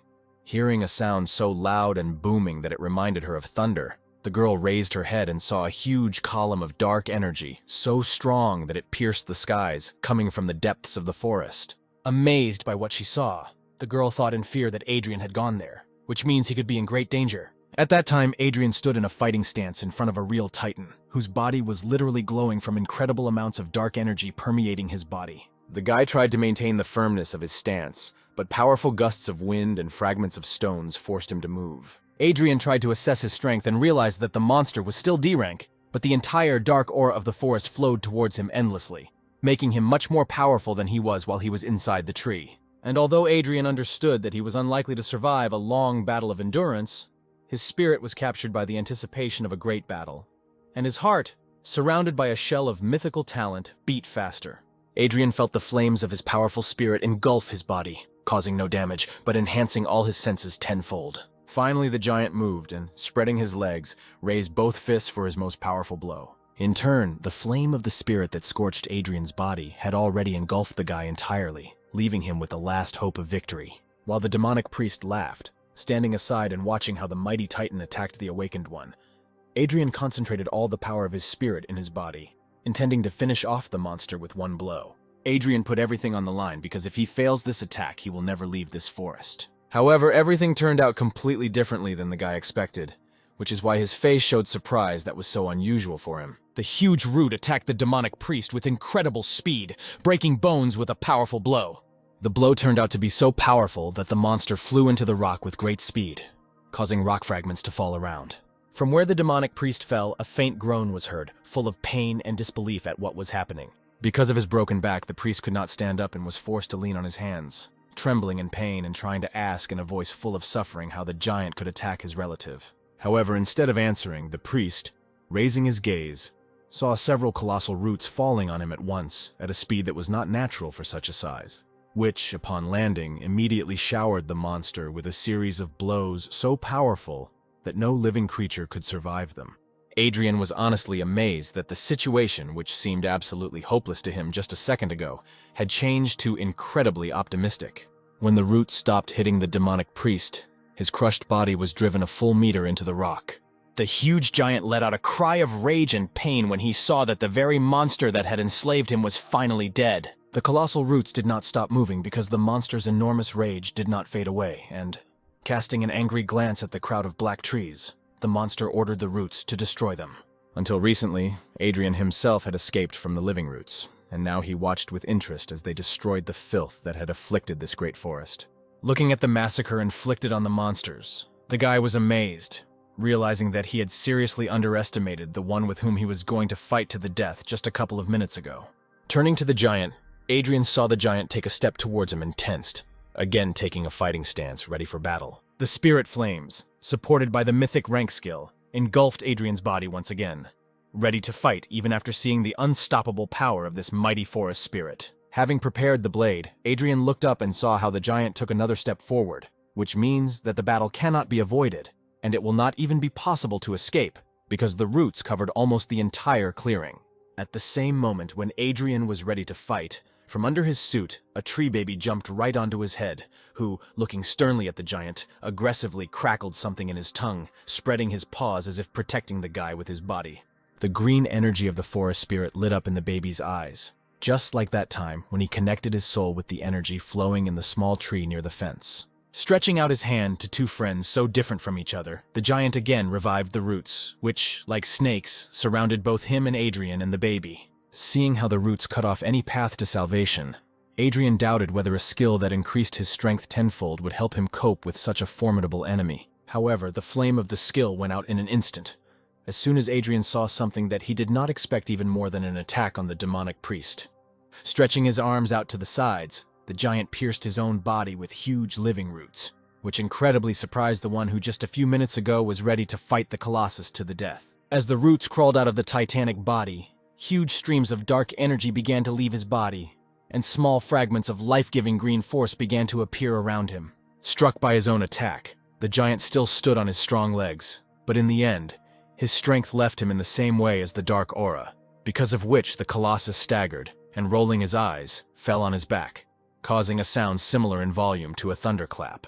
Streams of green energy around the giant transformed into the very spheres of memories that the tree baby had recently evoked when touching his tree. Looking into these spheres, Adrian finally learned how corruption conquered this mighty forest, namely under the influence of that same demonic priest who brought the dark spirits whose madness affected the nature around. Having appeared with them in the settlement of peaceful Ents, the priest demanded that they give him their shrine, around which the settlement was built. He invited the spirits to join him in exchange for life, but the proud tree spirits responded with a formidable refusal, ready to fight for their home, relatives, and shrine. And although they fought with all their might, the odds were clearly not on the side of the good spirits, and therefore one of them, having found a soul that was supposed to turn into a new tree spirit, infused it into a small tree in the hope that at least it would survive this attack. Having hidden the soul of the baby, the Ent desperately rushed into battle. But after a couple of moments, the black spirit pierced his body with its spear at one order of the demonic priest. Adrian watched with pity the extermination of the people of peaceful tree spirits, realizing that it was because of this tree spirit that sacrificed itself that the baby survived the attack. Seeing what had happened, the tree baby, in whom just a minute ago the determination to protect his human comrade was burning, began to cry bitterly. However, suddenly, from the energy of the sphere of memories, the spirit of the very Ent who saved the baby's soul materialized, and stroking the baby on the top of the head, with a warm smile, asked him not to cry and to look into the future with a smile. Turning to Adrian, the spirit smiled, but the guy saw sadness in his eyes when he asked not to abandon the baby and treat him kindly. In response to the last will of the forest spirit, Adrian bowed to him, saying out loud that even though they were not people, the guy respected their dedication and courage with which they fought for their forest. While the baby was crying on the top of his head, Adrian straightened up, and with all his pride said that he would definitely take care of the tree baby. Having heard what he so wanted to hear before death, the spirit smiled joyfully, and within a moment his soul melted into the air. Realizing that the dark aura no longer affected the forest, Adrian helped the tree baby bury the last and bravest forest spirit. From the moment the picture of the death of his relatives opened before their eyes, the forest baby did not stop crying, and now he stood in front of the grave, wiping tears from his cheeks. In turn, Adrian, trying to cope with regret, turned his gaze to the cleansed sanctuary, which now looked as if it was the center of all the life force of the forest of moss. Approaching the place where the demonic priest was driven into the ground by several powerful roots at once, Adrian noted out loud that he was not surprised by the fact that it was here that the dark energy was able to gain influence over the entire forest. Having pulled out the absolutely broken body of the demonic priest, Adrian noticed something very interesting with curiosity. Adrian managed to remove the surviving helmet, bracers, and armor of the demonic priest without a single scratch, which could still be used in the future. Looking at the staff that the magician wielded so skillfully, Adrian thought that he himself did not need this staff, but it could be safely sold on the black market. The only problem that the guy faces is the fact that he simply cannot carry it all in one hand. Having examined the priest again in case he had missed something, Adrian was surprised to note that he had completely lost sight of the last incredibly useful item. Noticing with satisfaction that this item would perfectly solve the problem that had arisen, Adrian picked up the priest's headband, which conveniently contained a spatial pocket. Smiling contentedly and remembering all the items that he had taken from the priest, Adrian placed them all inside the spatial pocket, thinking that the incredibly useful items he received were as many as 10 dark stones that would help him further increase his strength. However, the most useful, without a doubt, could be considered the spatial pocket itself, which you can keep for yourself and store a lot of useful items in it. The only thing that confused Adrian was that the spatial pocket was a rather rare artifact that even C-rank heroes could rarely afford, and therefore it was surprising that some demonic priest of only D rank had it. Throwing aside serious thoughts, the guy shook his head and allowed himself to relax, because just recently he thought that death awaited him, and therefore he could think about something less important, such as the fact that the bandage looked incredibly unreliable, and she will definitely have to do it later. Finally, a tree kid approached Adrian, sadly hanging his head, and the guy asked him if he had said goodbye to his relatives. Nodding affirmatively, the forest baby jumped onto Adrian's shoulder, who smiled at the baby's readiness to move on. Patting the baby on the head, Adrian told him with affection in his voice that he would definitely take care of him and teach him everything that he himself knew. At the same time, Rebecca established a connection, and a voice was heard from the token, indicating that D-rank energy had been detected somewhere in the forest, which could be very dangerous. Looking worriedly into the depths of the forest, the girl thought that Adrian had left for quite a long time, and still had not returned, which made the archer very worried. However, at the same instant, as if in response to her thoughts, something flashed between the trees, moving in her direction with incredible speed. Calling Adrian brother again, the girl was noticeably happy when she realized that her worries were in vain, and the guy returned without a single scratch. Blushing in front of the guy in whom the girl had a clear interest, the girl informed him that a rank D mutation had been noticed in the forest, to which Adrian only calmly smiled. Instead of thinking about mutations, Adrian became more interested in whether the evacuation team would arrive soon. Sitting down next to the sleeping squad, Adrian asked Rebecca not to forget the promise she made to him. After making sure that the girl nodded in agreement, the guy lay down next to the others, relaxed his body and closed his eyes. Rebecca's gaze became a little worried again, and then with a sigh she finally realized that he was trying to pretend that he had lost consciousness. At the same moment, turning towards the forest, Rebecca noticed the approach of silhouettes that turned out to be familiar to her. In front of Rebecca, her mentor stood at his full height, accompanied by several other awakened ones. For some reason unknown to Rebecca, the mentor, even after seeing as many as 4 unconscious bodies, said that the most important thing was Rebecca's safety. Having ordered several people from the rescue squad to help the wounded and Rebecca get out of the forest, the guardian archer himself called those remaining behind him to find out the cause of the mutation. Rebecca managed to cast a worried glance at them when the squad moved in quick jerks between the trees and disappeared into the thicket. After some time, the rescue team and the victims reached the awakened camp on the outskirts of the city. As soon as the rescuers left the medical department, leaving the wounded alone with Rebecca, Adrian opened his eyes and stood up, stretching and preparing to leave. Rebecca tried to stop the guy and talk to him, since they were alone, but came across an uninterested look. Turning gloomily, the guy interrupted her and told her commander to send the reward for exploring the forest to him personally. Before Rebecca had time to say a word in response, Adrian walked out, slamming the door behind him, causing the girl to grumble displeasedly, cross her arms over her chest, offendedly. At this time, her token suddenly vibrated, and then the mentor's voice was heard from it, asking if the archer had met other awakened ones in the forest. Embarrassed by the realization that she needed to keep the guy's secret, the girl said bluntly that she had not seen anyone. In response, there was surprise in the man's voice, because the team reached the altar and saw that it had already been cleared, and only a squad of at least D rank could do this. Rebecca gloomily looked from the token to the door, and in her head there was only the question of how Adrian could cope alone, because he had recently become awakened. Adrian himself finally reached his area, reasoning that although he has quite a lot of dark crystals, he is extremely lacking in other resources. Warming up along the way and looking around with a smile, Adrian noticed with satisfaction that he was able not only to successfully complete the assigned tasks, but also to better understand his abilities. Realizing how much he could now do and how powerful he had become, the guy firmly decided that he needed to learn new skills as soon as possible. Suddenly, from under the guy's suit, a tree baby emerged and rattled something in his own language. Although the guy began to understand him a little, and therefore clearly understood that the little one wanted to eat.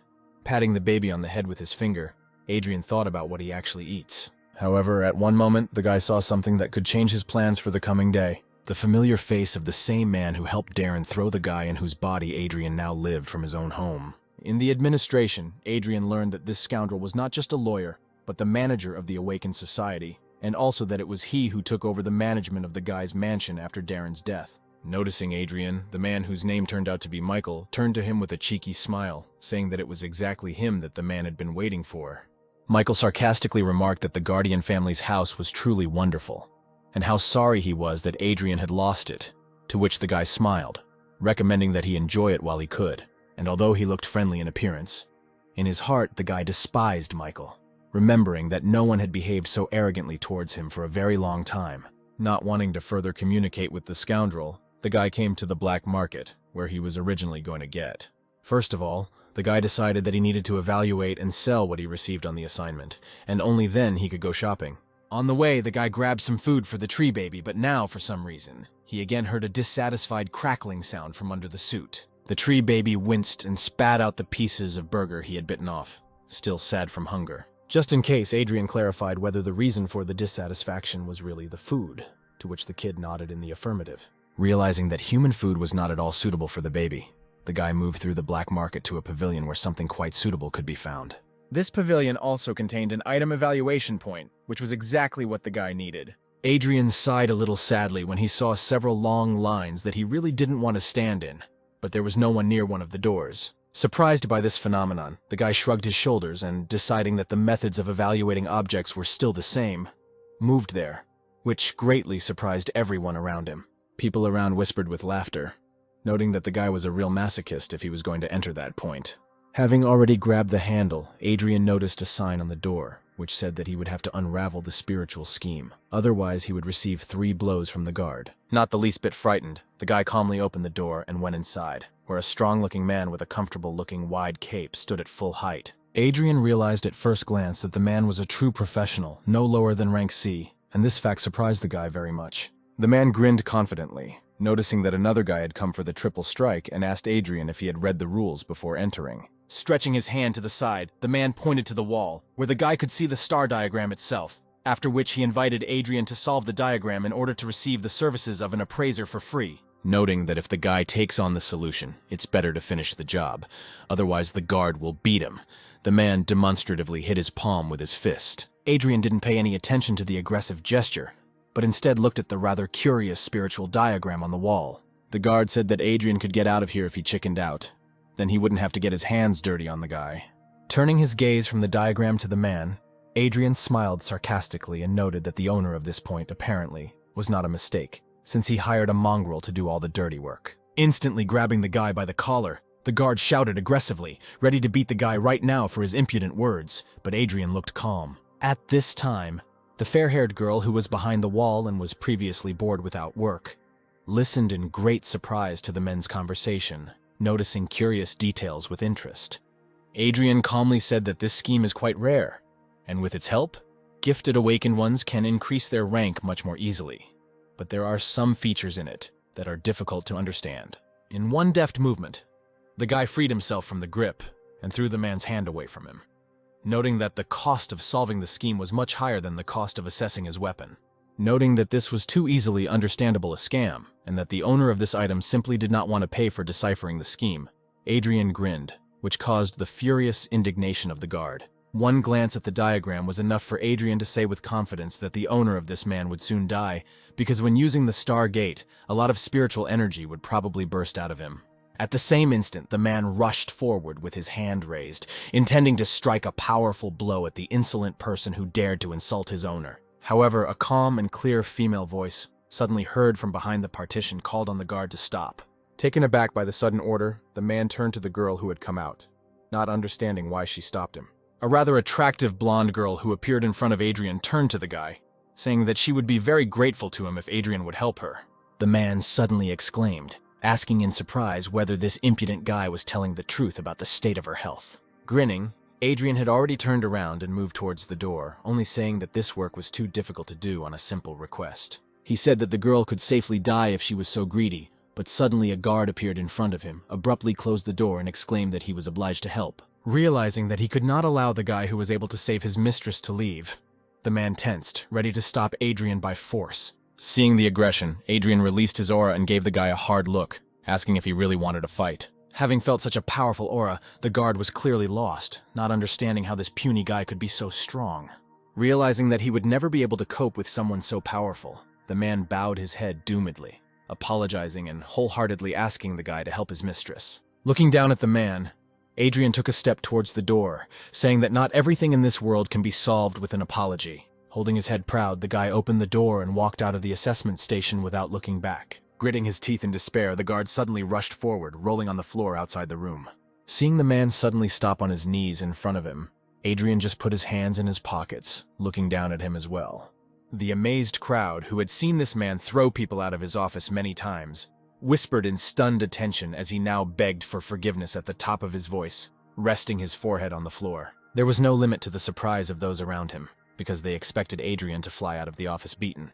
But everything turned out completely differently.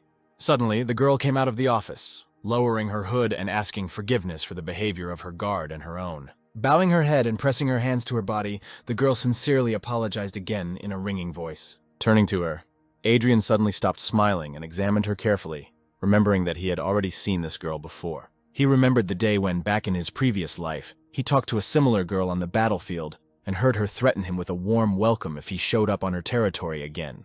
However, their relationship was very close, because in a past life she was Adrian's ally, whose help he always valued very much. Thinking that this girl might be a descendant of his former girlfriend, Adrian asked what her name was. The girl bowed her head again, saying that her name was Lilia Breyer, and then again asked Adrian to cure and help with her problem. Hearing the name Breyer, Adrian was convinced that his guess was correct, and therefore looked at the girl in a completely different way. Going inside, Adrian threw the girl his items and a list of them, saying that he would help her, but would receive payment in the form of an assessment in advance. A few minutes later, when the girl was minding her business, her guard, whose name was Darius, whispered his suspicion towards Adrian, because he was too young. Looking skeptically at the guard, the girl noted that only Lily herself knew the secret of her body, and Adrian, with one glance at the diagram, described it as if he himself had seen how it manifested itself. Rising from his chair, Darius tried to object, pointing out that the guy might be a spy. In turn, Lilia silenced him, saying that she could never allow her illness to become known outside this room, because it could undermine the authority of her family. Darius fell silent, looking down guiltily and trying to come up with at least something to say, but the girl ended the conversation, noting that she should take advantage of any opportunity for healing.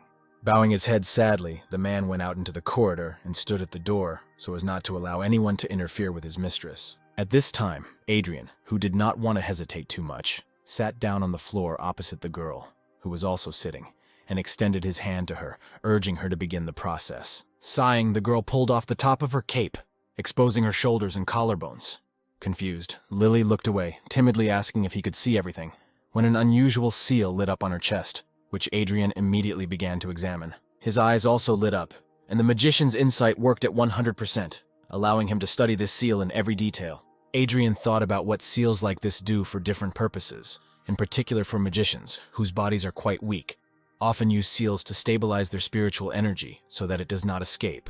The seal on the girl's body looked special, and the guy looking gloomily at Lilia for a long time suddenly spoke. He asked if it seemed to him that the girl possessed a spiritual pattern inscription body, which greatly puzzled Lilia. Worried, the girl incomprehensibly asked the guy if this was something dangerous. The guy said that spiritual pattern inscription body is a gold rank talent, which, unlike many others, has a small chance of appearing in magicians upon reaching D rank. The amazed girl even put her hand to her mouth, realizing that her illness was not caused by illness or poison, but by a very powerful talent. Adrian noticed that this talent is quite rare, and is most often inherited from ancestors, and therefore among her relatives there must be a very powerful magician. Narrowing his eyes with dissatisfaction, the guy wondered how the girl could not have heard about this skill because, although it is rare, it is really powerful.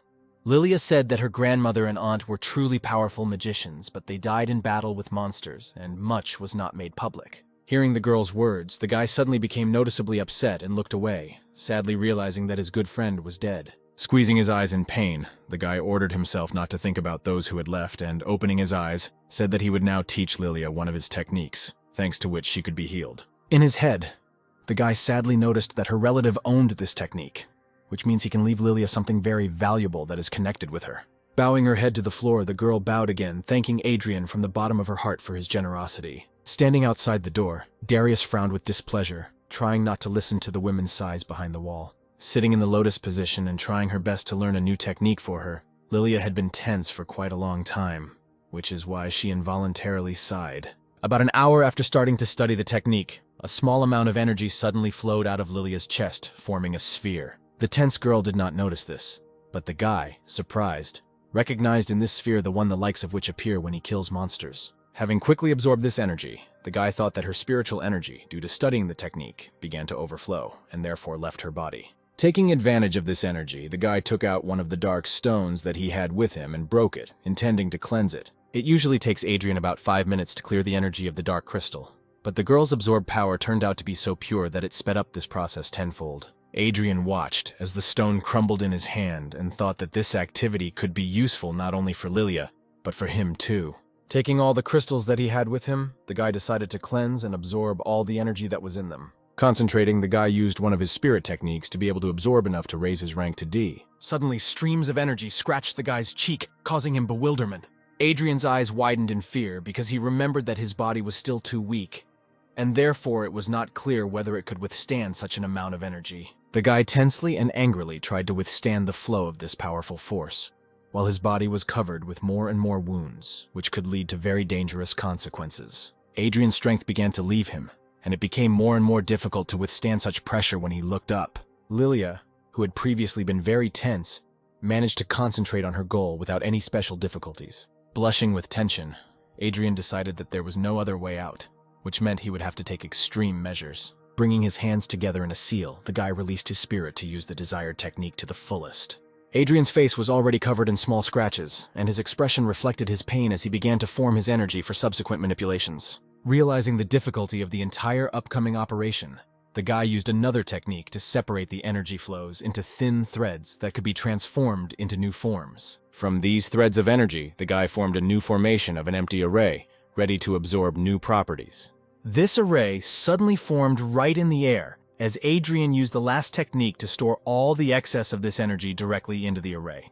Finally, Adrian was able to breathe calmly as the array was absorbed into his body again, and the wounds began to heal, because all the excess energy was ultimately stored in the array. Sighing, the guy sadly closed his eyes, reproaching himself for his indiscretion, and realizing that in battle he would not be able to help himself like that. In the end, Lily opened her eyes and exhaled, releasing all the tension from her body.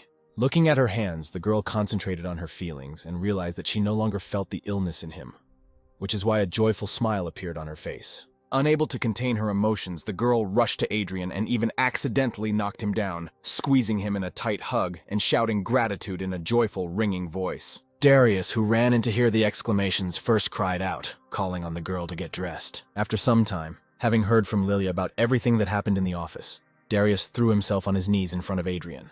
In a fit of emotion, the man rested his forehead on the floor, shouting gratitude towards Adrian for healing his mistress, and also apologizing for his own suspicion. Adrian was even a little surprised to notice that Darius was even too faithful to Lilia, although the guy respects this. Sitting at the table, the guy raised his hand and firmly said that the treatment was not free, and therefore Darius had better bring him payment. The joyful man picked up the box with all the items that Adrian had asked to be appraised and placed it on the table, also indicating that his dagger had also been appraised. The guy, not without surprise, noted with approval that Darius, as a thank you, even provided him with separate tools for repairing the armor. Looking at the blade, Adrian realized that it was a kind of black branch fang, which was a bronze rank weapon, which was not very good, but in principle it suited him. Trying the blade on his hand, Adrian remembered with nostalgia how in his previous life he owned and wielded equipment of epic rank. Adrian collected everything else into his spatial bag with one slight movement of his hand. What they saw greatly surprised both Lilia and Darius, who was stunned to think that even the awakened ones of rank B did not have such treasures. Not seeing anything unusual in his actions, Adrian asked what exactly surprised them so much. Darius immediately threw up his hands, convincing the guy that they hadn't seen anything like that. But he thought to himself that Adrian was truly a great man. When the guy left his new acquaintances, both Lilia and Darius bowed to him gratefully, which greatly surprised the other visitors to the appraisal office. As soon as Adrian left the building, everyone around him began to whisper loudly, noting with envy that the guy was being escorted by an incredible beauty. Walking through the black market, the guy smiled contentedly, realizing that he received even more for the service provided than he had planned. However, Adrian was haunted by the thought that he had forgotten something very important, and then he remembered that he wanted to look for food for the tree baby. At the same instant, he felt something moving in his spatial pocket. Looking inside, Adrian saw the tree baby and asked with confusion why he climbed inside. When the kid turned to the guy, Adrian saw that the very hungry kid had drunk all the spiritual energy potions that the guy had just acquired. If Adrian could fall into the ground from disappointment, he would definitely do it, although he understood that he himself forgot to feed the baby. Arriving at the Warriors Guild, Adrian, with a gloomy face, reasoned that potions of spiritual power were too expensive to buy constantly, and the baby still needed to be fed. And although the realization that the baby would ruin him in this way did not make the guy too happy, he was inspired to find a positive in the situation, thinking that the baby would certainly grow up to be very strong. The guy was going to look for more tasks, but a joyful Frank suddenly appeared in front of him, saying that he had signed Adrian up for a meeting between the guilds of warriors and knights. And although Frank was clearly very glad that he gave such a gift to the guy, Adrian turned away and said that he was not interested in this initiative.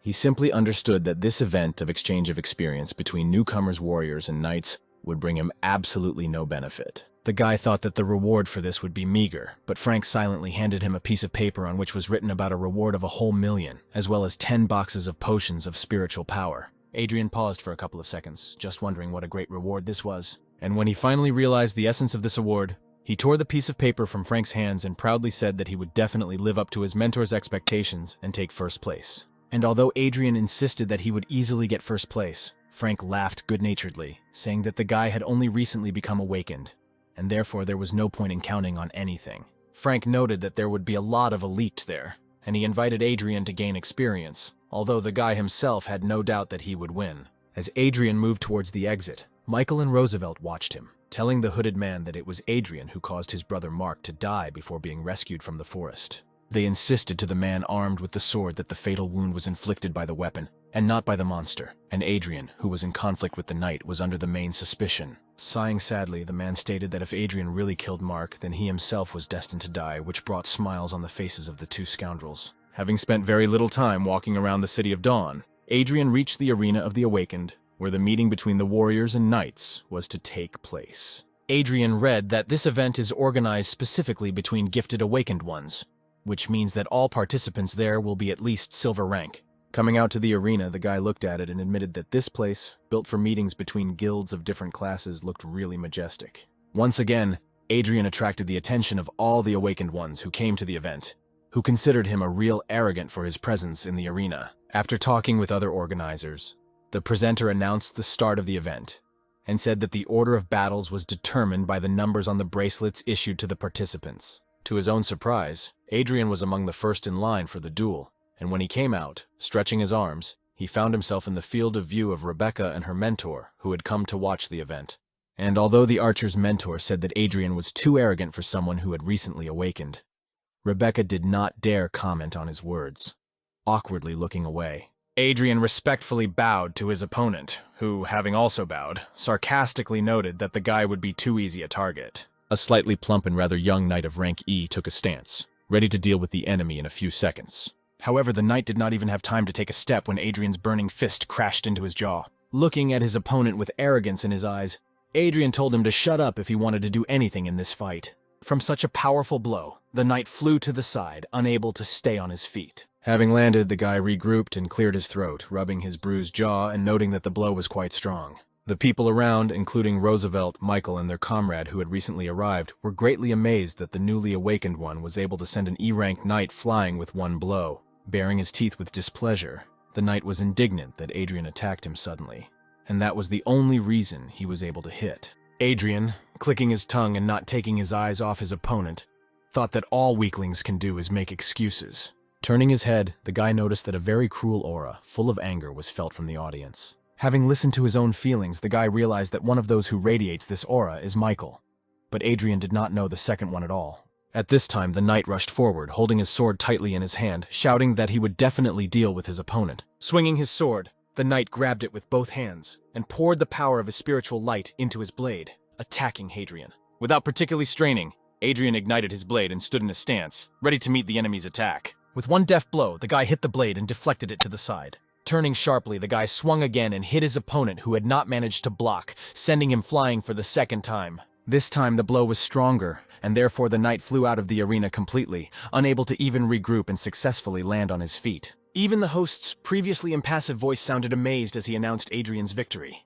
Looking at the guy, the members of the Knights Guild became worried, whispering to each other that he was a real genius if he could become so strong so quickly. Rebecca even blushed, looking at Adrian as he walked confidently out of the arena, thinking that he was still as powerful as the day he saved her life.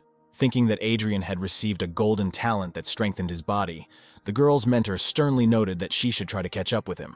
However, Rebecca smiled shyly and thought to herself that she would never be able to catch up with him, but she would be glad to see his back. Putting his glass down on the table, the man in the cape gloomily said that he was now sure that it was Adrian who killed his brother. But Roosevelt and Michael did not even smile. Adrian in turn won again and again, always ending each fight with one blow. One of the opponents allowed himself to rush into battle without a greeting bow, clearly wanting to be the first to defeat the mighty Adrian. Taking a step to the side, the grinning Adrian allowed the impudent opponent, who was expecting resistance, to fly out of the arena himself. Descending from the arena, the guy smiled smugly, listening with pleasure to the dissatisfied comments of the knights, who thought that the whole point was in his golden talent. Turning to those who were speaking, the guy sarcastically remarked that they would be better off thinking about why they themselves didn't go after the golden talents, since they consider them dishonest. Turning away from the ashamed knights, Adrian noted with satisfaction that he was pleased with the fact that everyone around him thought that his talent lay in strengthening his body. The host once again announced the fight, inviting Adrian and a certain Joshua rearguard to the arena. Hearing the surname, the guy noticed that the rearguard's surname was familiar to him, but could not remember where it came from. The inspired whispers of knights were heard all around, discussing the person of Joshua and calling him a real genius. Throwing off his cloak, Joshua looked at his opponent with a hard but restrained gaze, while those around him remembered his brother Mark. Everyone around was clearly happy about the upcoming battle, in which Adrian could finally be brought down from heaven to earth. Bowing grimly, Adrian heard someone shout a supportive comment in Joshua's direction, offering to count the warrior's teeth.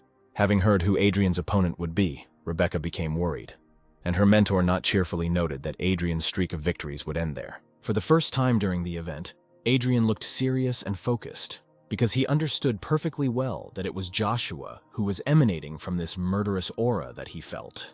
Joshua calmly spoke to his opponent, asking if he happened to know his older brother Mark, with whom he had recently been in the same squad. For a second, Adrian pretended to have absolutely no idea who his opponent was talking about. And then, smiling joyfully, he exclaimed that he remembered the idiot who allowed the monster to devour him and kill him.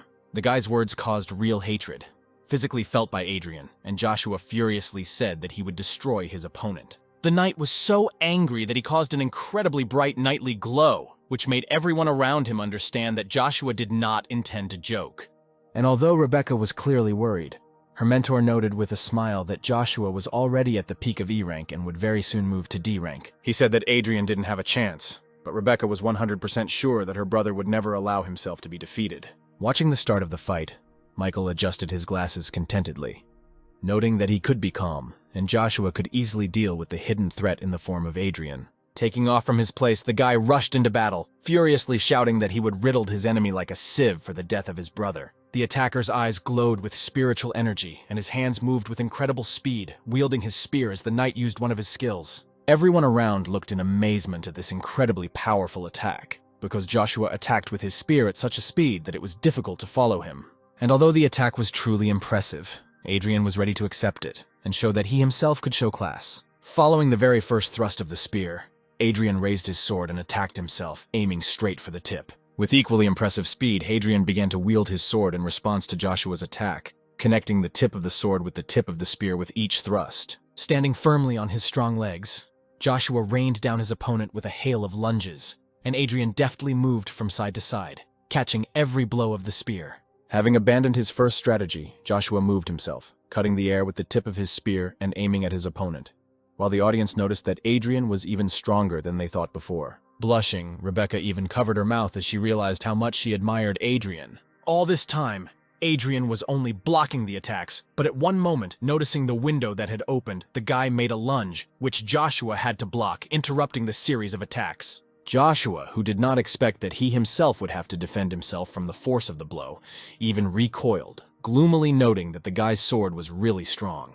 Moving easily as if he were dancing, Adrian turned around after a powerful attack and thrust his blade forward, sarcastically asking if his opponent wanted a break. Twisting the spear in his hand, Joshua straightened up and asked directly how Adrian could become so strong if he had awakened only recently. However, Joshua was not going to lose, and therefore was ready to use any means to win.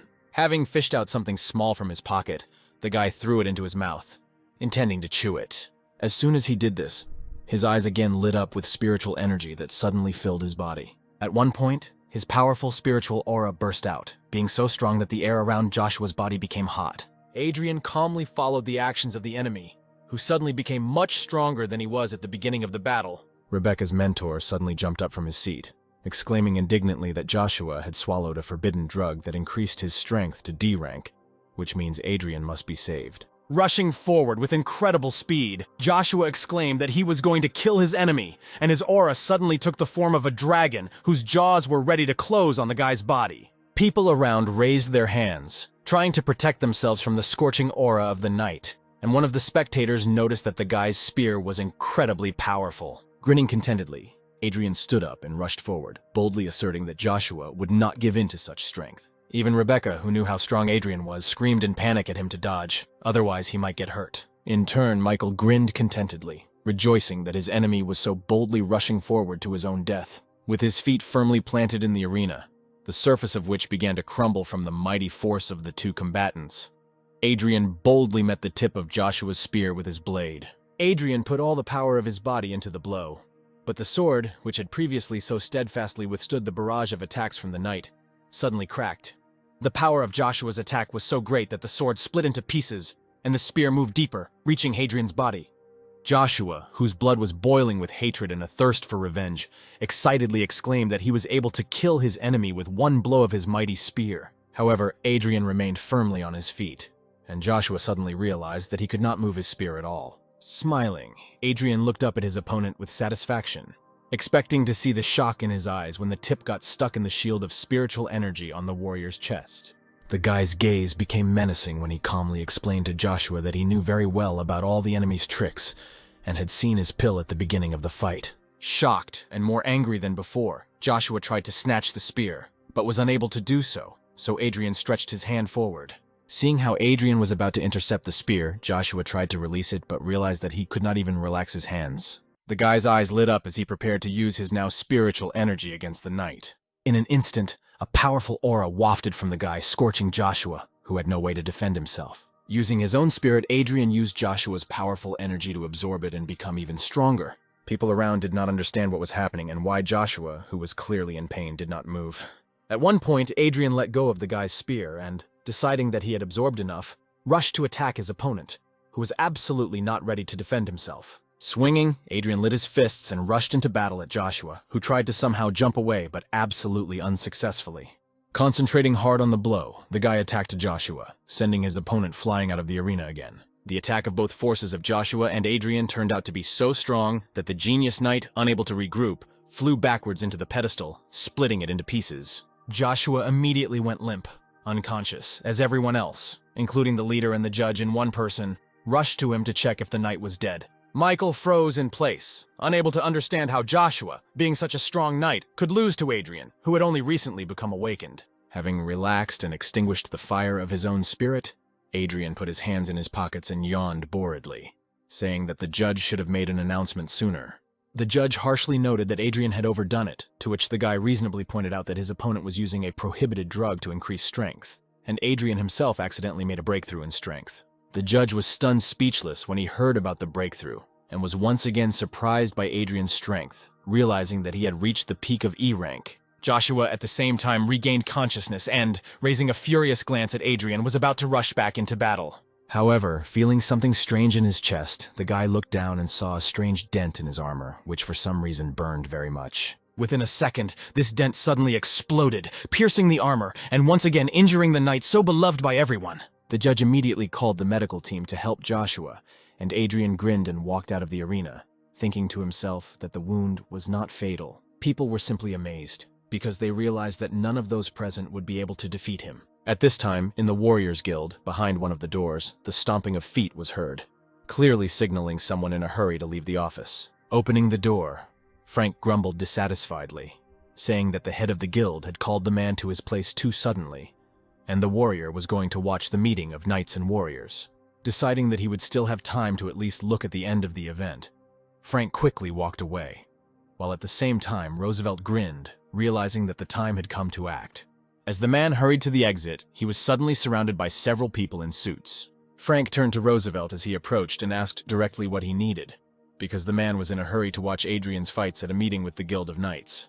Roosevelt yelled at Adrian's mentor, reproaching him for the fact that the man sent the weak Adrian into battles against experienced knights, and because of his stupidity, the genius of the Warriors Guild was now dead. Frank's eyes widened in horror when he heard that his pupil, about whom he had been worried all this time, died because of him. Pointing at Frank, Roosevelt straightened his tie and ordered the people surrounding the man to arrest him, saying that Frank could have sent Adrian to the event for personal reasons. At the same time, an absolutely healthy Adrian stood next to the judge, who happily informed everyone present that it was Adrian who became the winner of the experience exchange meeting. People were still reeling from the realization that Adrian was such a genius that he was able to win such an event just a month after waking up. Having received the award, the guy was quite upset, because he received much less as a prize for winning than he had expected. But he reassured himself that at least there was now food for the baby.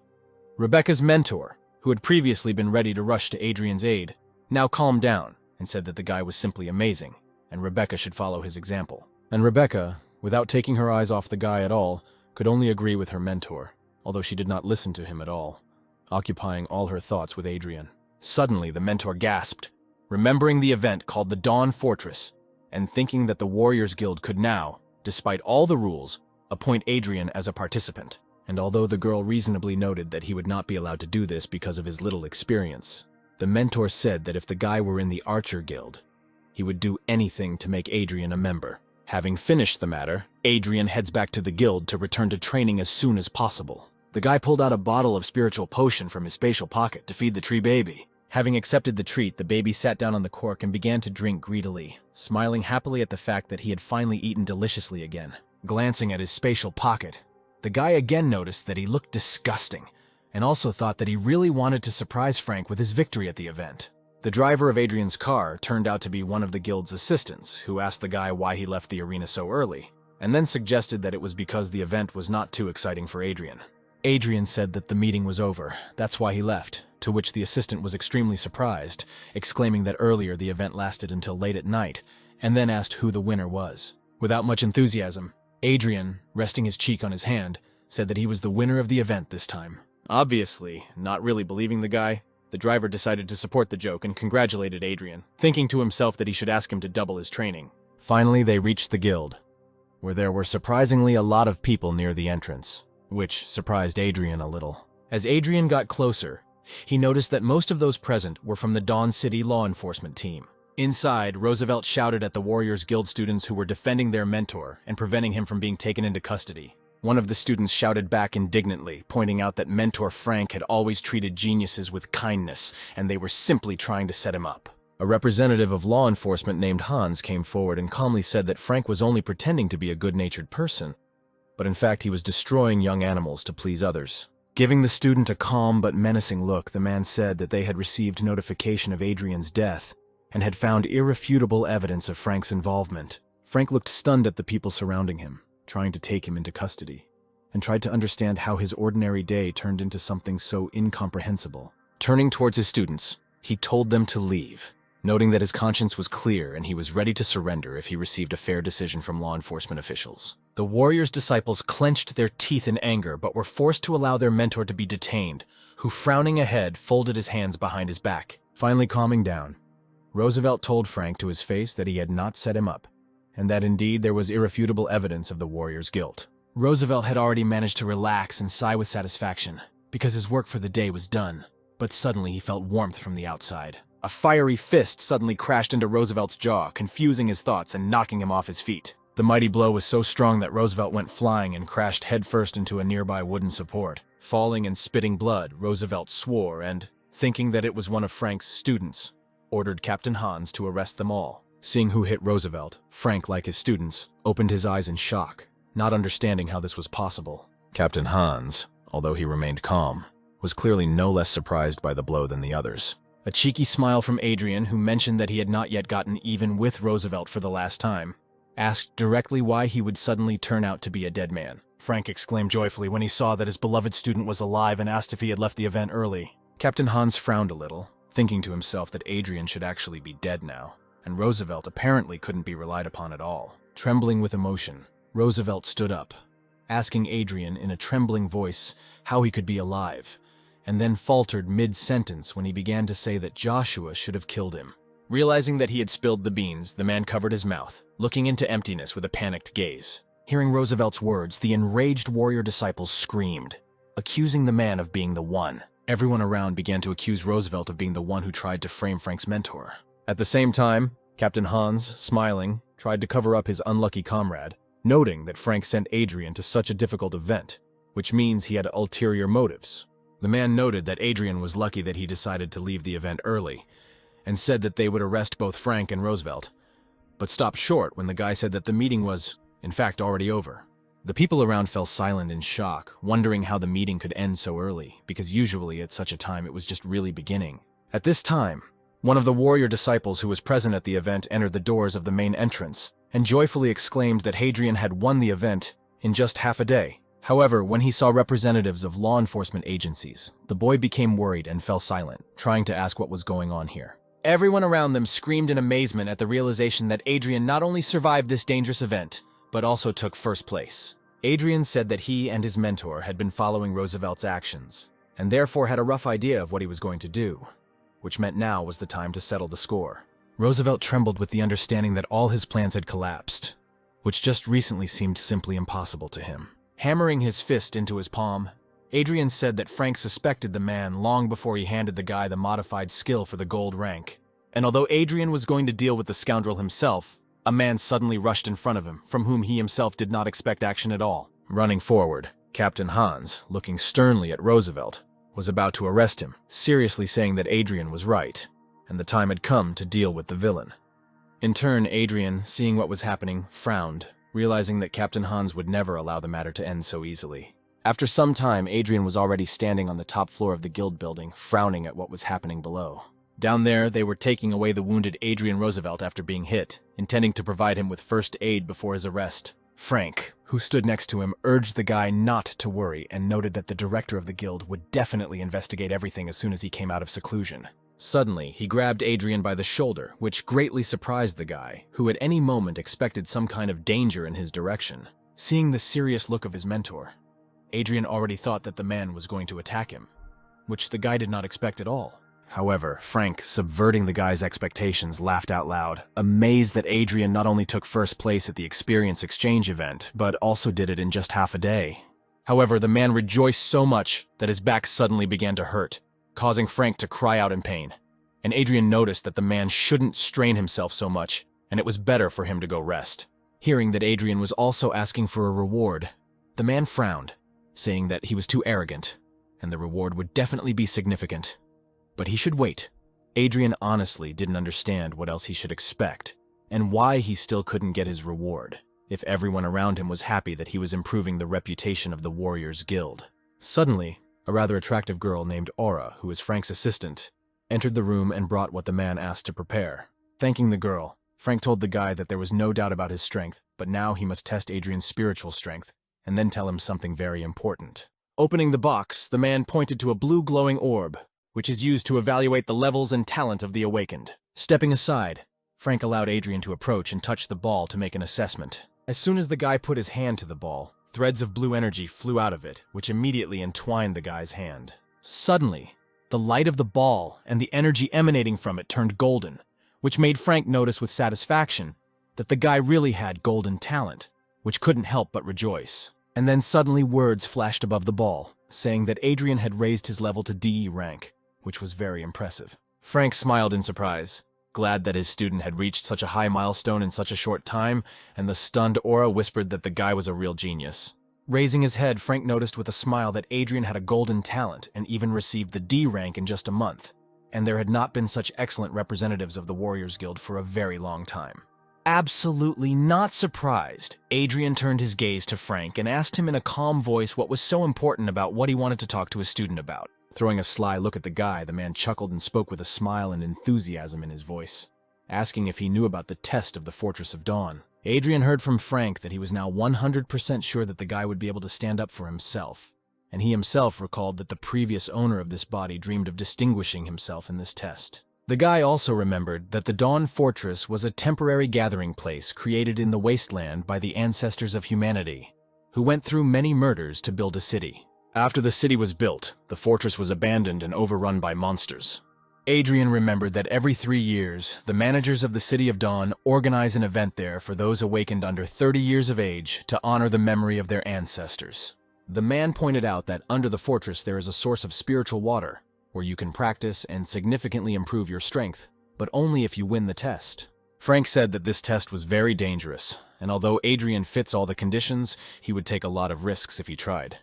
But it was clear from the guy's eyes that he did not intend to retreat. Putting his hand on the guy's shoulder again, Frank noted that he would be glad if Adrian achieved victory, but survival is still the most important thing. In turn, the guy thought about how much he could get from the spiritual source if he won, because with its help, he could even raise his rank to C. Having agreed that Adrian, although he would try to win, would still concentrate on his own survival, Frank asked Aura to give the guy his reward for the event.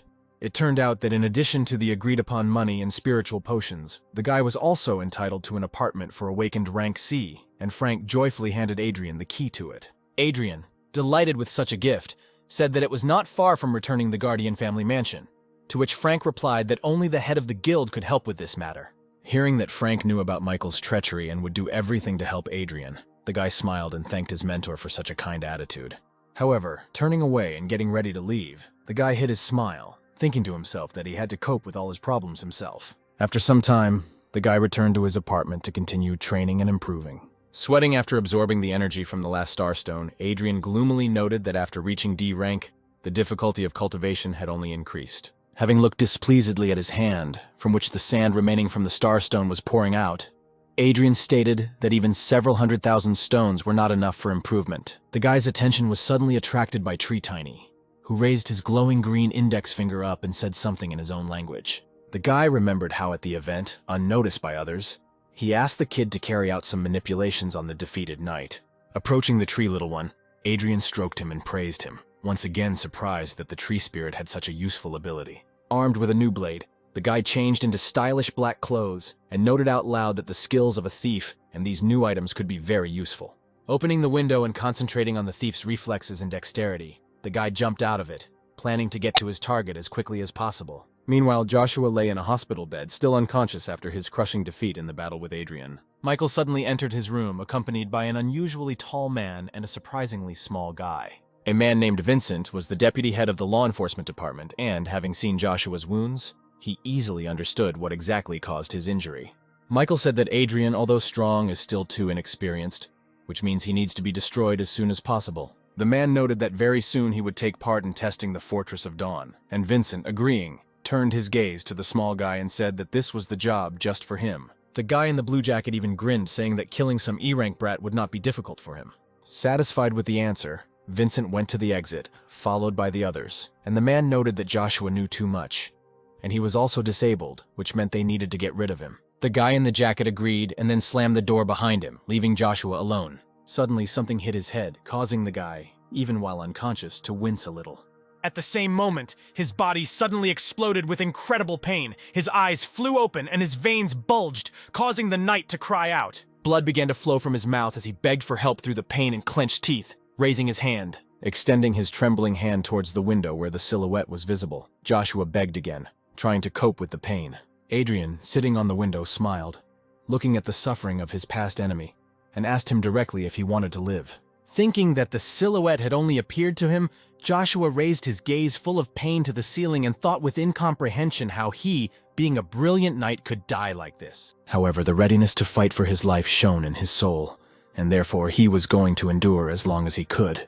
Turning his head, he saw that Adrian was standing next to his bed, directly asking the knight if he wanted to live, which greatly surprised the latter. Smiling maliciously, Adrian invited Joshua to tell him everything he knew, and only in this case would the guy feel sorry for him, although the knight himself thought that this was just a hallucination. Joshua thought that even if this was the real Adrian, being a warrior, he would not be able to cope with the C-rank poison that was killing him, although Adrian himself noted that he could neutralize it without much effort. Turning his head to Tree Baby, who was greedily drinking another bottle of spiritual potion, Adrian brought a rag to him.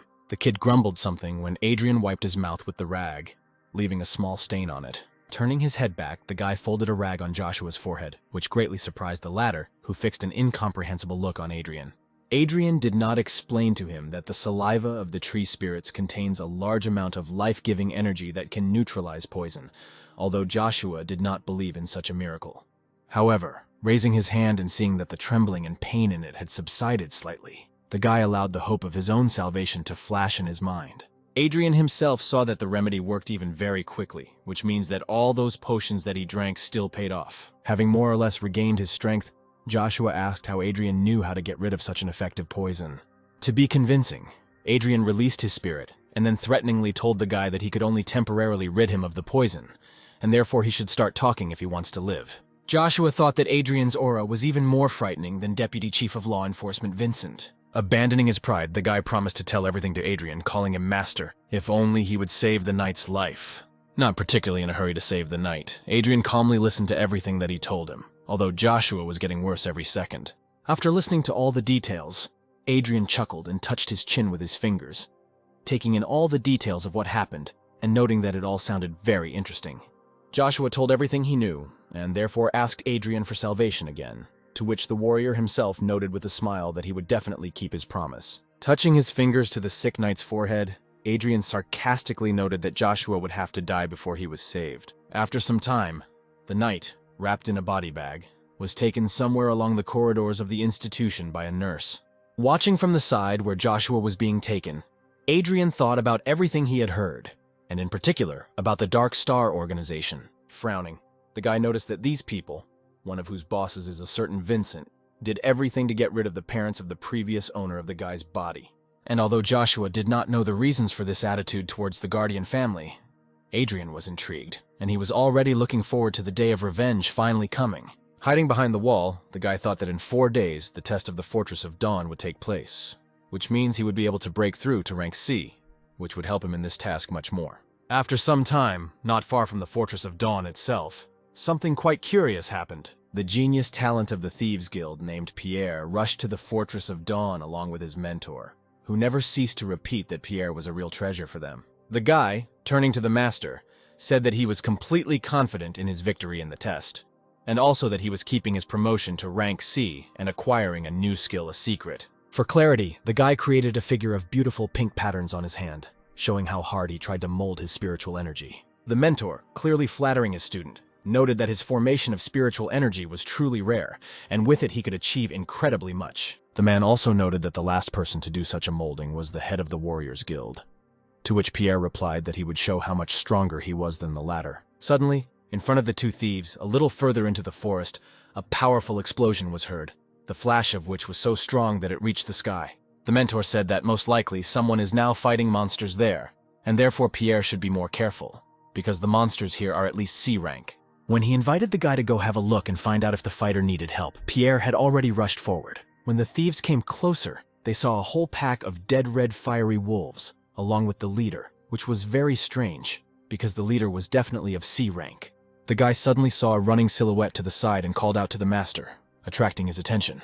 Having peered at the silhouette, the mentor said that it clearly belonged to a young guy, which means, most likely, this is another one of the test participants. Looking at the corpses of the monsters, the guy noticed that they were killed with filigree precision, something that neither he nor anyone else from the Thieves Guild could have done alone. Seeing that the guy felt behind, the mentor calmly rebuked him, saying that in their business the most important thing was to be careful, which meant he needed to focus on himself. He noted that too many geniuses died only because they were too hasty, to which the student bowed his head and thanked the master for his teaching, promising to be careful with this stranger. A few minutes later, Hadrian, in his black robe, reached the Dawn Fortress, cursing that he had to abandon such valuable bodies of the firewolves because he was noticed.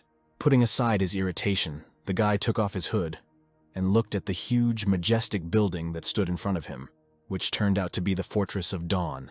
His student was met by Frank, who came forward and asked if everything was okay, and also offered the guy to join their squad as an alternative to his solo adventures. It was clear that before the guy arrived, Frank was very worried, and when Adrian asked what it was about, Frank said with a smile that he was worried that the guy would miss the beginning of the test. Adrian kindly said that the mentor should not have worried, and that he was simply delayed on the road by several D-rank monsters. Having looked at the guy more closely, Frank said with interest that his strength had clearly increased during the week that they had not seen each other. Smiling embarrassedly and scratching the back of his head, the guy said that his mentor was clearly overpraising him, although inside he understood that he had been killing monsters all this time, and therefore it was not surprising that he seemed stronger. Having said that he had prepared well enough and there was no need to worry about him, Adrian asked how the master himself was feeling after that unpleasant event in the guild. Grinning, Frank said that such scratches would not get through him, and he was a tough enough nut to crack not to complain.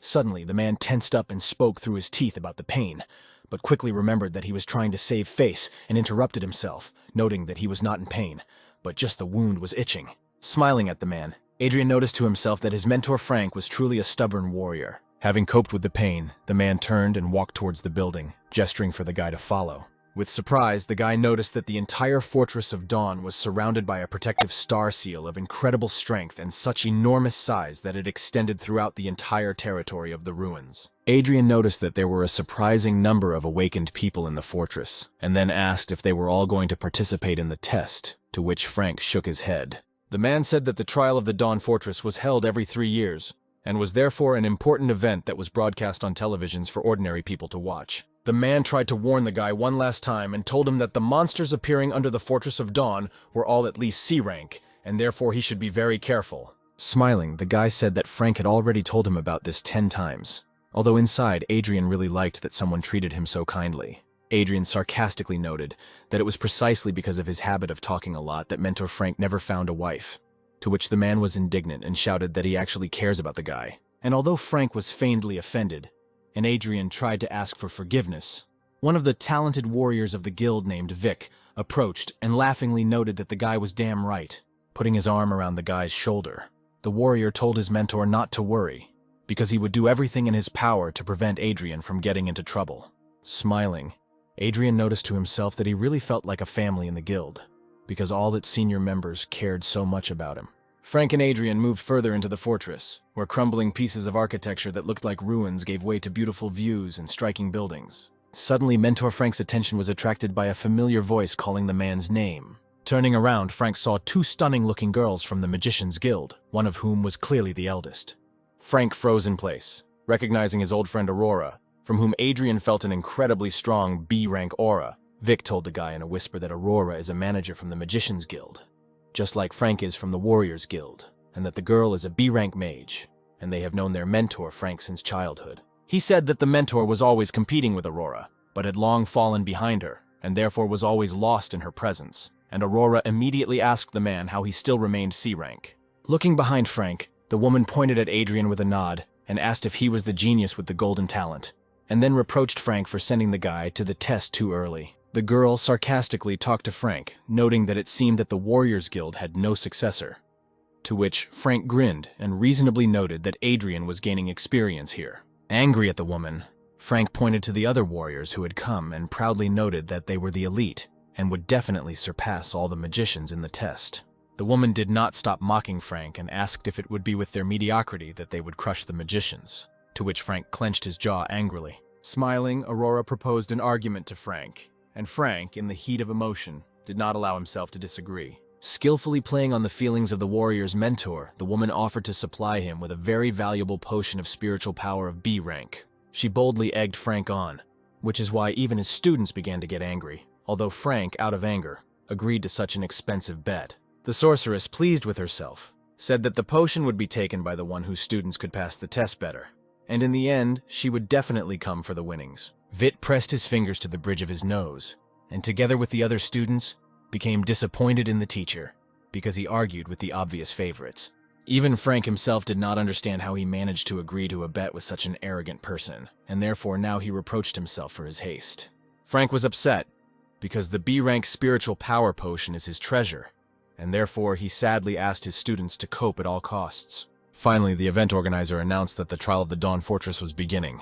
Several magicians cast a spell and a huge portal opened in the middle of the fortress between the protected and dark parts of the building.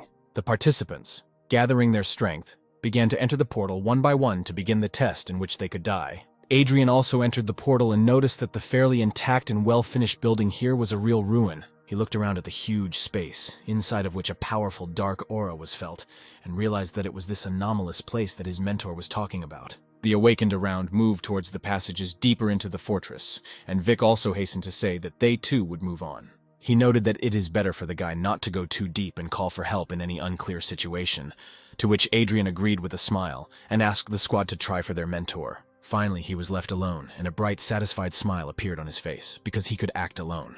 Having made sure that there was no one left, he himself moved deeper into the fortress, intending to win the test at all costs. With a serious look at the majestic halls surrounding him, Adrian stepped forward, intending to reach the very end.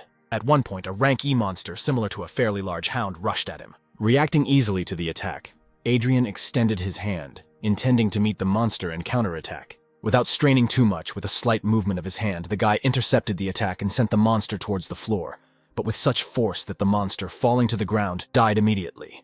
Adrian recalled the conditions of the test, which clearly stated that victory in it was earned by points for killing monsters. For monsters of rank E, he receives only 1 point, which means he should have gone further, and as soon as possible find stronger monsters, for which they gave 100. Moving forward, he met on his way entire packs of E-rank hounds who crossed his path and clearly intended to finish him off. Frowning, the guy noticed that an ordinary awakened D rank would obviously have problems in such a situation.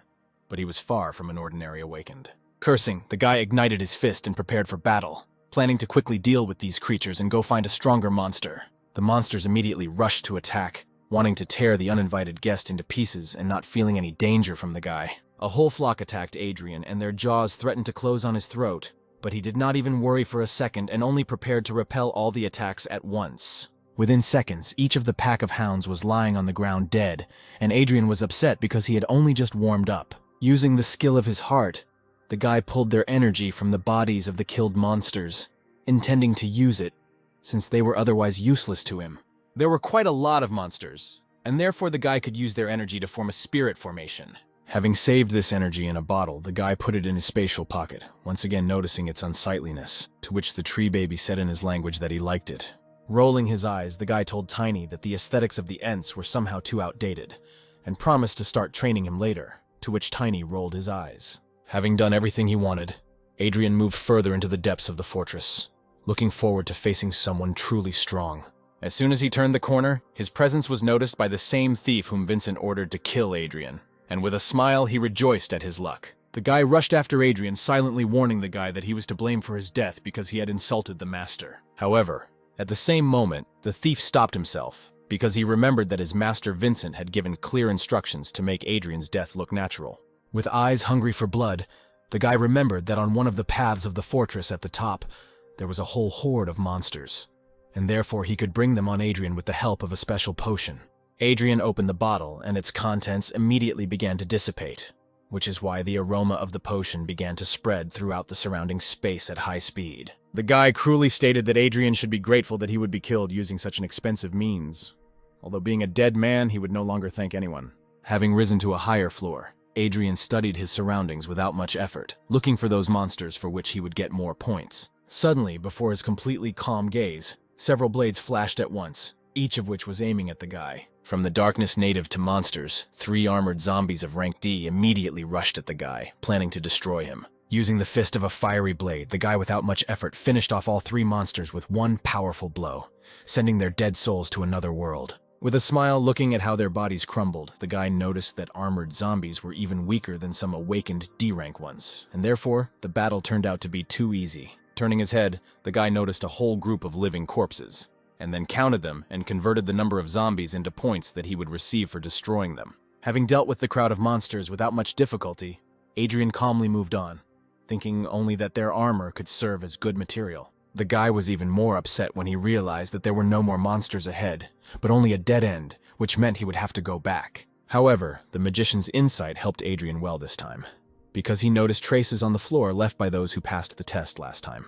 Kneeling down on one knee, the guy studied them with interest and realized that the footprints looked quite strange. Taking a closer look, he noticed that right where the wall blocked his path, there was an incomplete footprint from which only the heel was visible. Adrian thought that this wall must have moved somehow, since someone had passed here, and then smiled, realizing that this place had many secrets. For the first time in a long time, Adrian used his summoner's senses to feel all the details of the space around him.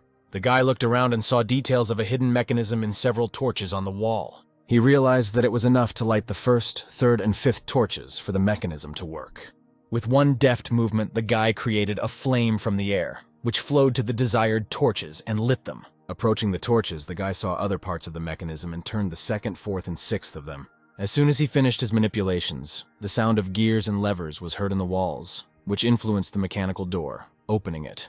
Smiling at his own ingenuity, Adrian walked forward and found himself in a surprisingly brightly lit room, which stood out strongly from the dark atmosphere of the fortress. Right in front of Adrian in this hall, 3 unusual warriors in golden armor lined up. Walking closer without fear, Adrian examined his potential rivals with interest. After analyzing the spiritual power of these warriors, Adrian realized that these were rank C monsters, and anyone else in his place would have despaired by now.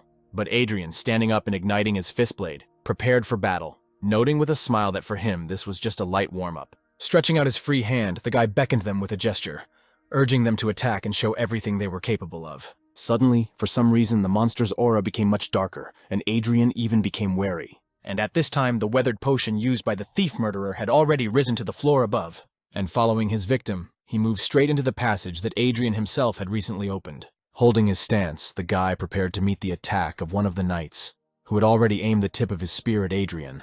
while the other two surrounded the enemy. Taking out his blade, the guy blocked 2 attacks with the blade and dodged the third, without taking his eyes off his enemies, ready for battle. Carefully analyzing the battle, the guy ignited his fist blade and, choosing the right moment, rushed to the attack. With one powerful blow, Adrian broke through the defense of one of the warriors, sending the enemy flying, and then prepared for the next attack. However, his reaction was not enough for both warriors, and he found himself open to attacks from 2 spears at once. Having made one precise attack, the warriors were able to reach their target with their spears and pierce the guy's body, joyful at their own victory over the villain. However, it turned out that the warriors only penetrated a copy of Adrian, created by one of the skills that Lilia helped him acquire on the black market. Thanks to this skill, the guy was able to confuse the knights, which is why they both opened themselves up to attack again. Taking advantage of this, Adrian rushed forward and, igniting his fist blade, attacked one of the warriors, intending to finish him off as well, while the second tried to react.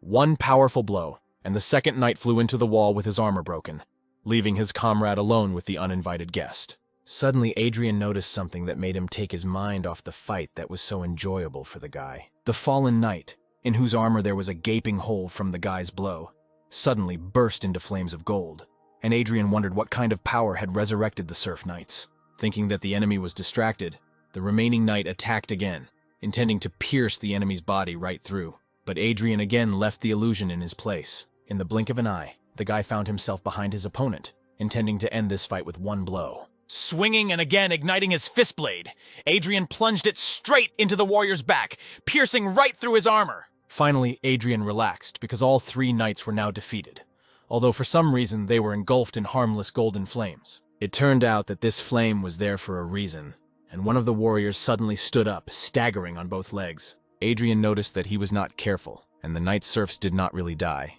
and he himself could not even restore his health. Using his special vision, the guy saw an unusual magical seal that was located on the floor of the room. Having looked at it more closely, Adrian realized that this seal is a magical puppet formation, and it is for this reason that the knight does not die from his attacks. Adrian realized that those who last entered this room died and were turned into puppets that could be resurrected to control their bodies. The guy realized that this room used to be something like a secret treasury, which required a similar special security system, although all the treasures had long been taken out. Suddenly, the eyes of the statue of an old man standing in the middle of the hall lit up, and she spoke in a booming voice, demanding that the guy get out. Opening his eyes in surprise, the guy even smiled from the realization that a soul was born in this statue, and it became the spirit of a magical formation, which is why it itself became a treasure. He realized that this figurine had been functioning for thousands of years, fueled by spiritual energy from an underground source, and therefore its value was indescribable. Adrian thought that in his previous life, it took him a lot of effort to create an 8th-level spiritual power formation. But with this figurine, it would be much easier for him to achieve that power. Realizing that he simply could not leave without this figurine, the guy rushed into battle, ready to destroy all the knights just to get it. Coming closer, the guy realized that the statue had protected itself with a strong barrier of a light curtain, through which ordinary attacks could not be penetrated.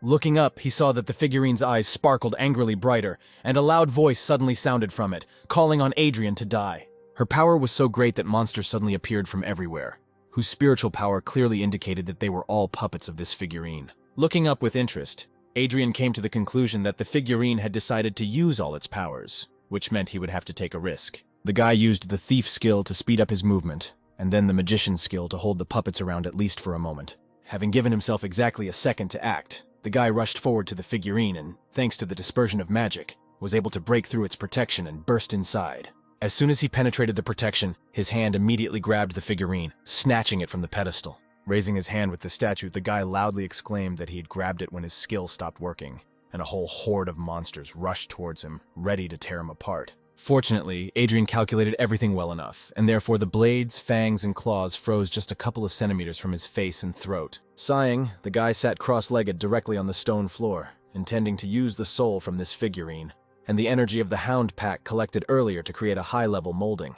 Having poured this energy into the figurine, the guy activated its magical puppet formation, intending to absorb all the power that it had absorbed over these millennia. The guy's eyes shone when he began to use one of the techniques that he knew in a past life, and which allows a powerful soul to merge with the soul in the body of a man for successful molding. Adrian thought that the ranks were used specifically for separation, since ranks E to D were considered low. while rank C and above became managers in the City of Dawn. Finally, the guy's body was enveloped in threads of golden energy, and he himself was able to create the formation of his spiritual energy, which is used to obtain rank C and higher. Sitting in the circle of the magical formation, Adrian began to modify the threads, thinking that the formation would be stronger the more patterns it contained. Looking down at his hands, Adrian noticed that they were covered with weak wounds, which meant that the power of the 1,000-year-old soul contained in the figurine was too strong for his body. Suddenly, Adrian saw that 2 spears were aiming at his head, and therefore he had to briefly interrupt the formation of patterns. Easily dodging, the guy realized that his soul had already completely merged with the soul of the figurine, and therefore the knights could now control their bodies themselves, although they would not be resurrected again. Although the guy was even happy because the knights could help him strengthen his body, which began to collapse from the power contained inside. Diving under the knight's blow, the guy turned sharply and hit his opponent in the stomach, but the force contained in his body was so great that Adrian easily sent his opponent flying. Hadrian fought furiously, taking attacks from a whole horde of monsters, each of which began to move in accordance with its own desire to kill him. Smiling slyly, the guy was even glad that there were so many monsters of no longer than D, but even several of C rank. And at the same moment, as he prepared to attack this entire army of monsters alone, Adrian felt an explosion of all his strength, which he had never expected.